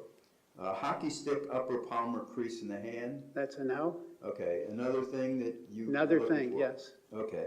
And then other older palmar creases? That's a no. That's a no, okay. So your examination, your physical evaluation when you were there for an hour and a half on August 3rd, 2021, it was normal, correct? Correct. Okay. So just the physical examination, your physical examination and evaluation, you wouldn't be able to diagnose fetal alcohol spectrum disorder, correct? From that exam. Just from the exam? Absolutely I know, not. okay. You're absolutely right. Right, okay. And you relied on Dr. Connor's testing, correct? Correct. Okay. And I think you mentioned your review and people told you about the mother drinking, correct? Correct. So they were the things that you were basing your opinion on, correct? And the records that you looked at. Exactly. That all I could say was that he did not have fetal alcohol syndrome, nor did he have partial Okay, fetal. I got you. Okay. Okay, so when you looked at Dr. Connors, did he show you something? Did you look at something? Did you look at the raw material, or were you just taking what he said? Just what he said. So you never looked at the raw data? No. Okay. You mentioned that one of the things you see with all the kids that you deal with on Fridays at your clinic, a lot of them have, attention deficits. They can't. That's one of the hallmarks on it, correct? I wouldn't say it's one of the hallmarks, but it's something that I frequently see. Okay. Did Dr. Connor tell you that all the tests he gave in the attention domain were all average? He did. Okay. Okay. So the other thing that you mentioned that you feel that somebody with fetal alcohol spectrum, or NDPA, let's call it that, okay? Okay. Or any way you want to call it. Any way you want to call it. Your diagnosis. Any way you want to do it. Okay, that's fine. So they profit from a high-structured environment, correct? Correct. Were you aware that the defendant attacked a guard in the jail in a high-structured environment? I didn't know that it was, well, obviously it was a high-structured environment if it was in jail. But I did know that. Okay. And I wanted to talk to you a little bit, Dr. Jones, if I could, about the defendant's birth records. Dr. Marcus's records, you Yes. reviewed those, correct? I did. Okay, good. So what I wanted to ask you is the AFGAR, APGAR, right? AFGAR Yes. scores were 8 and 9. Isn't that considered normal? It is considered normal. Okay. So, and the fact that the defendant at birth spontaneously started to breathe, right? That's normal. And that happened, correct? I think I don't remember seeing that, but I can't imagine that he didn't. Okay. Would you like to see it? I definitely, I don't need to see it on Okay, the all right, record. okay. All right, so, Dr. Jones, using a bulb suction is entirely normal, isn't it? Yes. Okay. And isn't it true that 15 to 20% of term babies have amniotic stained fluid? I don't think it's that high, but I could be wrong. I've not looked up that particular statistic. Okay. But as a pediatrician, I have always been taught that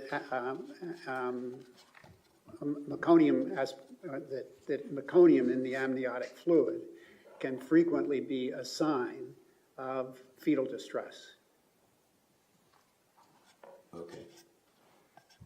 You mentioned on direct that the defendant, as a baby, had to be resuscitated? Yes. How? I'm not sure.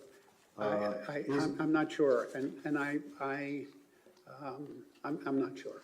wasn't it with the bulb section? I don't know that. Here, let me, I thought to say that he was resuscitated meant to me that he was more than bulbs, that he had Okay. more than bulb suction. all right, Dr. Jones, let me approach you. It's 186 in the records, Dr. Marcus's records. Here, doctor, it's, tell me if you can read that. Here Let on- me show you where it says resuscitation, the bulb suction. I can't, I don't see where. It took me a while too, so if you want me to show you, Sure. that'll help. See, resuscitation,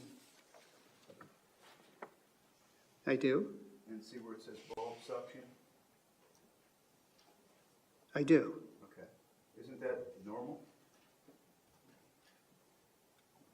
I think that that's generally speaking normal. Okay. Okay. Thanks, Doc.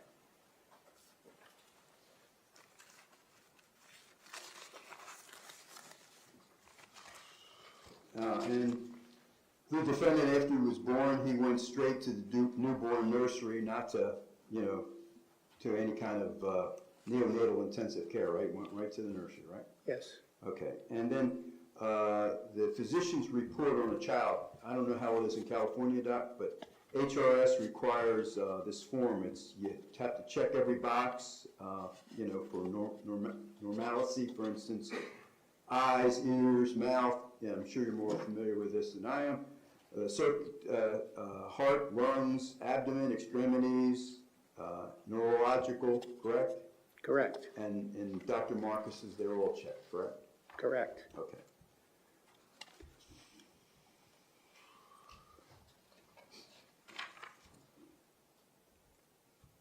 And you mentioned 1.5 standard deviations for, right? Yes. Okay, and that the American Pediatric Association uses 1.5 standard deviations, right? For what? For measuring, the tests. You know what I'm talking about? I don't, I'm sorry. You had mentioned IQ was how many Oh, 1.5, I'm sorry, equal to or greater than 1.5 standard deviations below the mean. Right, Yes. for testing, For right? for IQ testing. And how about the other tests? And for, yes, So 1.5, right? correct. Okay. But that is not, I'm sorry, if I could just clear something up here. That is for a diagnosis of fetal alcohol syndrome Okay, or for alcohol-related neurodevelopmental disorder. Okay. It's not necessarily something in pediatrics. okay, We're talking here about this particular disorder, okay, so 1.5, 1.5. okay, okay. What do you use normally if it's not fetal alcohol? For example, in the CDC evaluation, it's 1%, it's 2%, Okay, as opposed to 1.5, okay. or a standard deviation of 1.5, that would be a standard deviation of 2. Two standards, Yes. deviation, right? Okay, that's fine.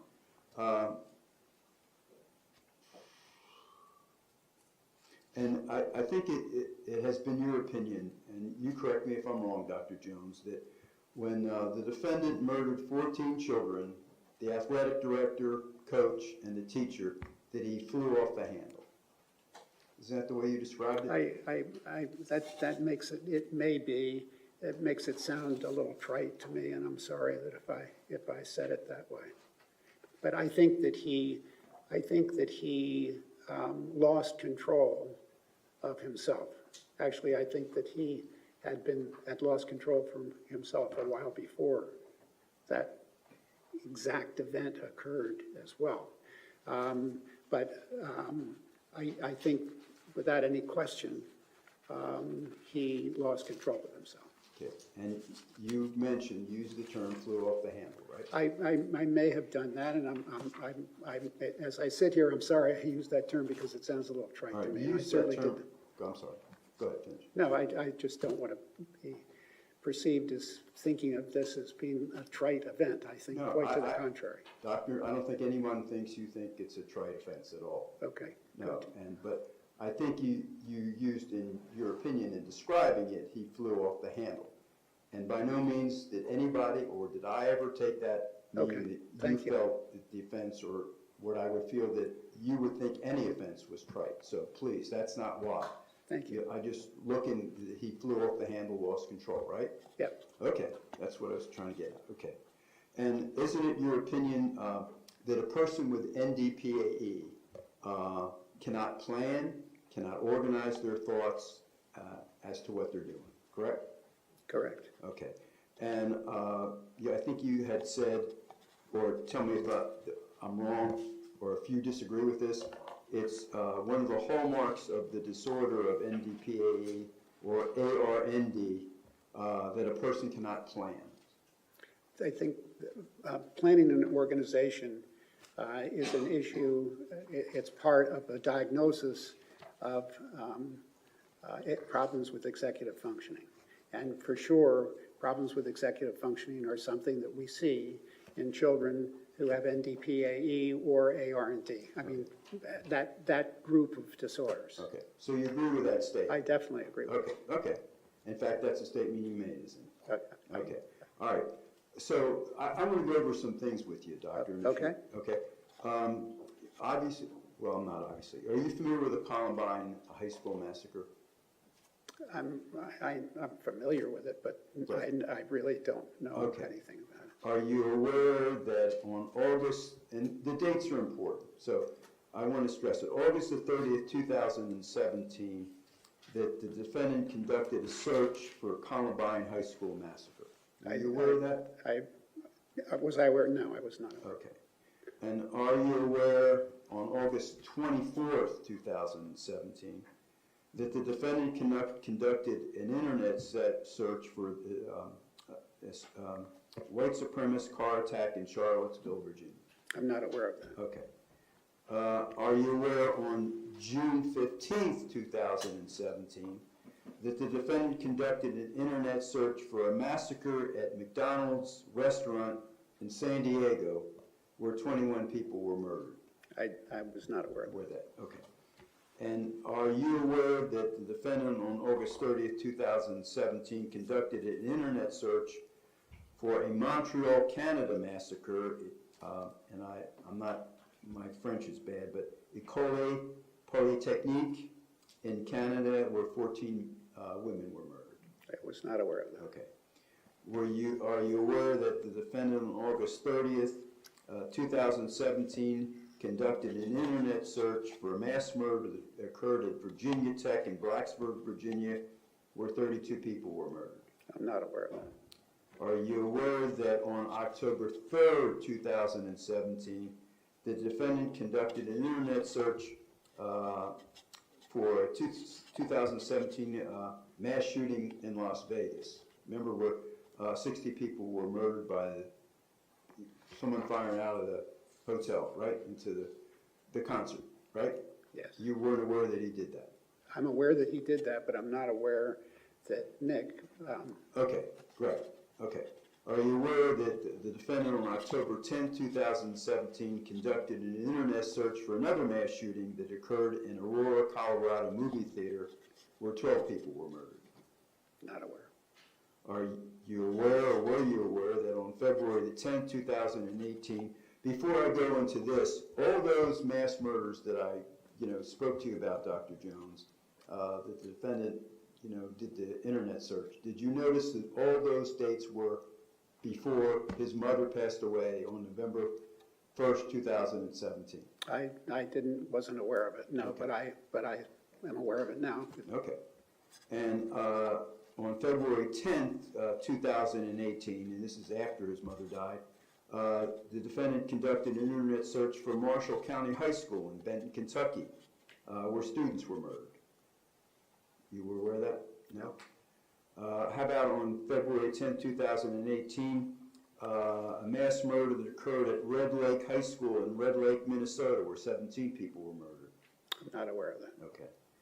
And how about on February 13th, 2018, the defendant conducted an internet search for Jokela High School in Jokela, Finland, where 8 people were murdered. No, I was not aware of it. Okay. Okay, so when you talk about planning, somebody wants to do a mass murder, it's not unreasonable for them to do some research as to other mass murders were done, correct? I quite frankly don't know the Okay. answer to that question. And that's a fair answer. Okay. Are you aware that the defendant on December 11th, 2017, conducted an internet search for shooting girls? No? Are you aware that the defendant on that same date, December 11th, 2017, conducted an internet search for shooting women? No? No. Are you aware that the defendant conducted an internet search looking for a guitar case or a rifle case so he can conceal his AR-15 and transport it to Marjorie Stoneman Douglas High School? No. Not aware of it. Okay. Are you aware that the defendant conducted an internet search to answer this question? How long does it take for a cop to show up to a school shooting? Were you aware of that? No. Do you know who Elliot Rodger is? No. No? Okay. And the defendant was searching for Eric and Dylan in his searches. Do you know who Eric and Dylan are? I don't. Okay, that's good. Okay. Do you know what type of weapon that the defendant used in the Marjorie Stoneman Douglas mass murder? I think it was an automatic rifle. I'm not sure. Okay, it was an AR-15. That's okay. Do you know why he chose that weapon? I don't. Are you aware that he did an internet search for AR-15 as being the mass murder of choice for mass murders? I did not. Okay. Do you know why he would make additions to his AR-15 rifle after he purchased it? I don't. Do you know what a bipod would do for him? I don't know what a bipod is. Do you know what a vertical foregrip would do for him? I don't. Okay. Do you know the date that he purchased the AR-15? I don't. Okay. Are you aware that the defendant, when he went to Marjorie Stoneman Douglas High School, was wearing a JROTC Marjorie Stoneman Douglas polo shirt? I did not. Cell phone videos of the defendant discussing what his plans were? I did not. Okay. Okay, Dr. Jones, pleasure talking to you again. Thank you, I have no further questions. Thank you. Ladies and gentlemen, we're going to take a 10-minute recess just so I can give everybody a break. I know we have a special juror with us, and I don't point you out, but I worry about you. So go ahead and take a 10-minute recess. Please do not discuss the case, and please leave your notepads behind. Additional questions for your witness? Whenever you're ready.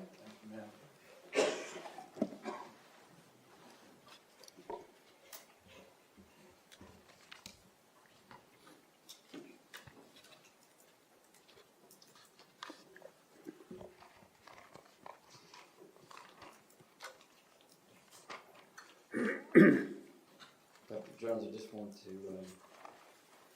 talk to you really briefly about a couple of things that we discussed with Mr. Sachs.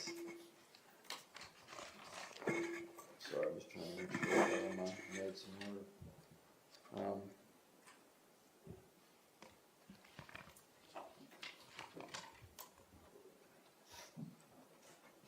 May I consult the state briefly? Sure.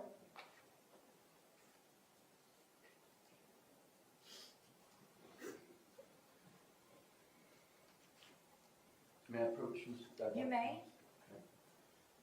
Dr. Jones, I wanted to ask you to look at these records from Nick's birth, and I think this is the one that Mr. Satz showed you. Is that right? It is. Okay, and that was the one that indicated that there was resuscitation by, I think it was, is it Bold? Is that right? Yep.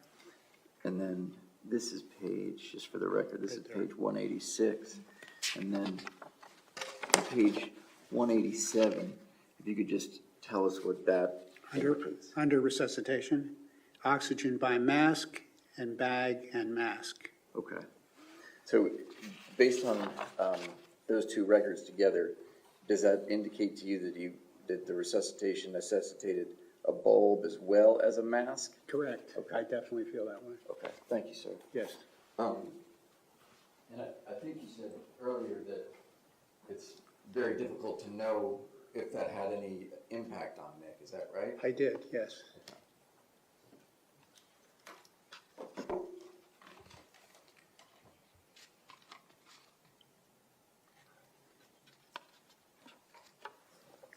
And just to I want to clear this up. When Mr. Satz was asking about the issue of mid-face hypoplasia, which Yes. is something that you found is associated with fetal alcohol spectrum disorder, but not a hallmark, is that right? Correct. And he was referring to the deposition that you gave about the percentages of people that have that. Right. I just want to make sure when you were reading the transcript that in the transcript it was clear that you were guessing at that number, is that right? Correct. Okay.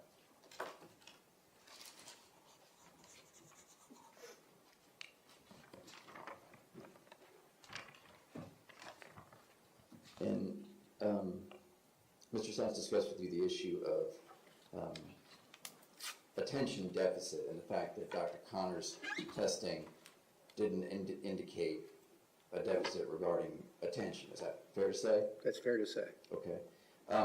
In your work with children that have been prenatally exposed to alcohol, is them being diagnosed as having attention deficit disorder, is that typical in your experience? I don't know that. I don't have experience with that. I can tell you, however, that in my experience of seeing children with the fetal alcohol spectrum disorder, attention deficit is one of the more common things that I see. Okay.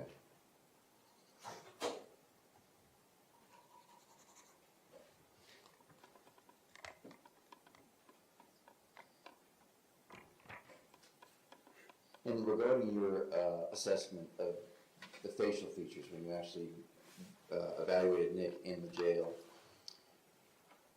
Mr. Satz brought up the fact that assessing the vermilion border, Yes, the lip, yes, that it is, to a certain degree, it is subjective because it's you doing the assessment by looking at Nick's face compared to these photographs. Is that correct? that's correct. And I think I asked you this before, I couldn't remember the answer. Can you ballpark the number of those assessments that you have done in your career? Well, I've done over 1,000 for sure, just as a, I mean, I think probably I've done more than 2,000, Okay, but definitely over 1,000. okay. So it's subjective, but it's based on your experience, is that right? Correct, correct.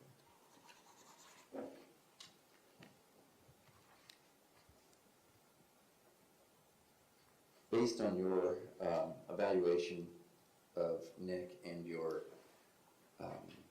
assessment or review of the records and your incorporation of Dr. Connor's neuropsychological testing, is there anything about Nicholas that to you is inconsistent with your diagnosis of alcohol-related neurodevelopmental disorder or NDPAE? There's nothing.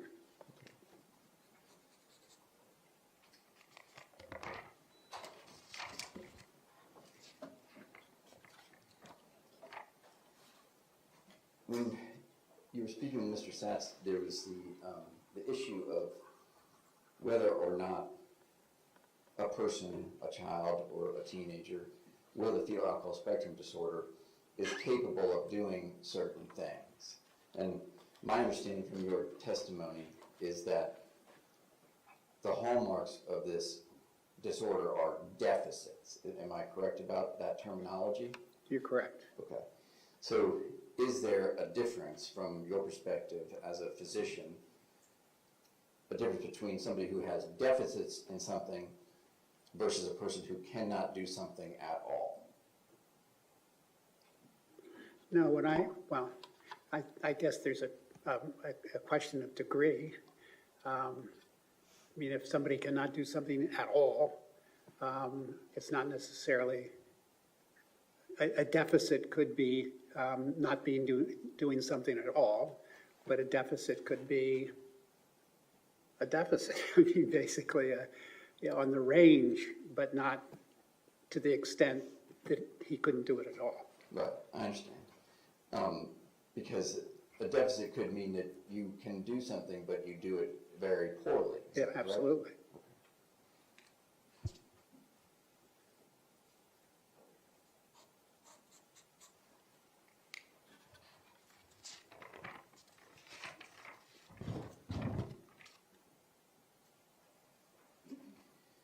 Based on your experience with people with fetal alcohol spectrum disorder, do you think that the disorder in and of itself causes people to commit murder?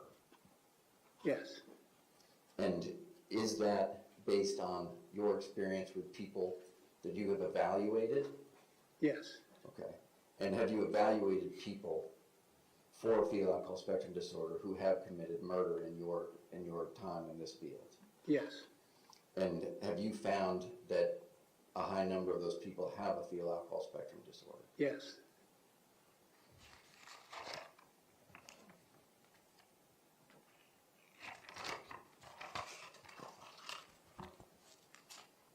Mr. Sass asked you about your knowledge of various events in I guess the time period that he covered was approximately a year or so leading up to February 14th, 2018. And he asked you whether or not you were aware that Nick posted on YouTube, quote, "I'm going to be a school shooter," right? Right. Did you know that that posting by Nicholas was reported to the Federal Bureau of Investigation? Sustained. The jury will disregard that. May we have a sidebar, please? Sure.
Dr. Jones, thank you for your time. Appreciate it very much. I don't have anything else, John. Okay, thank you, doctor. You're excused. Thank you very much. Defense, call your next witness.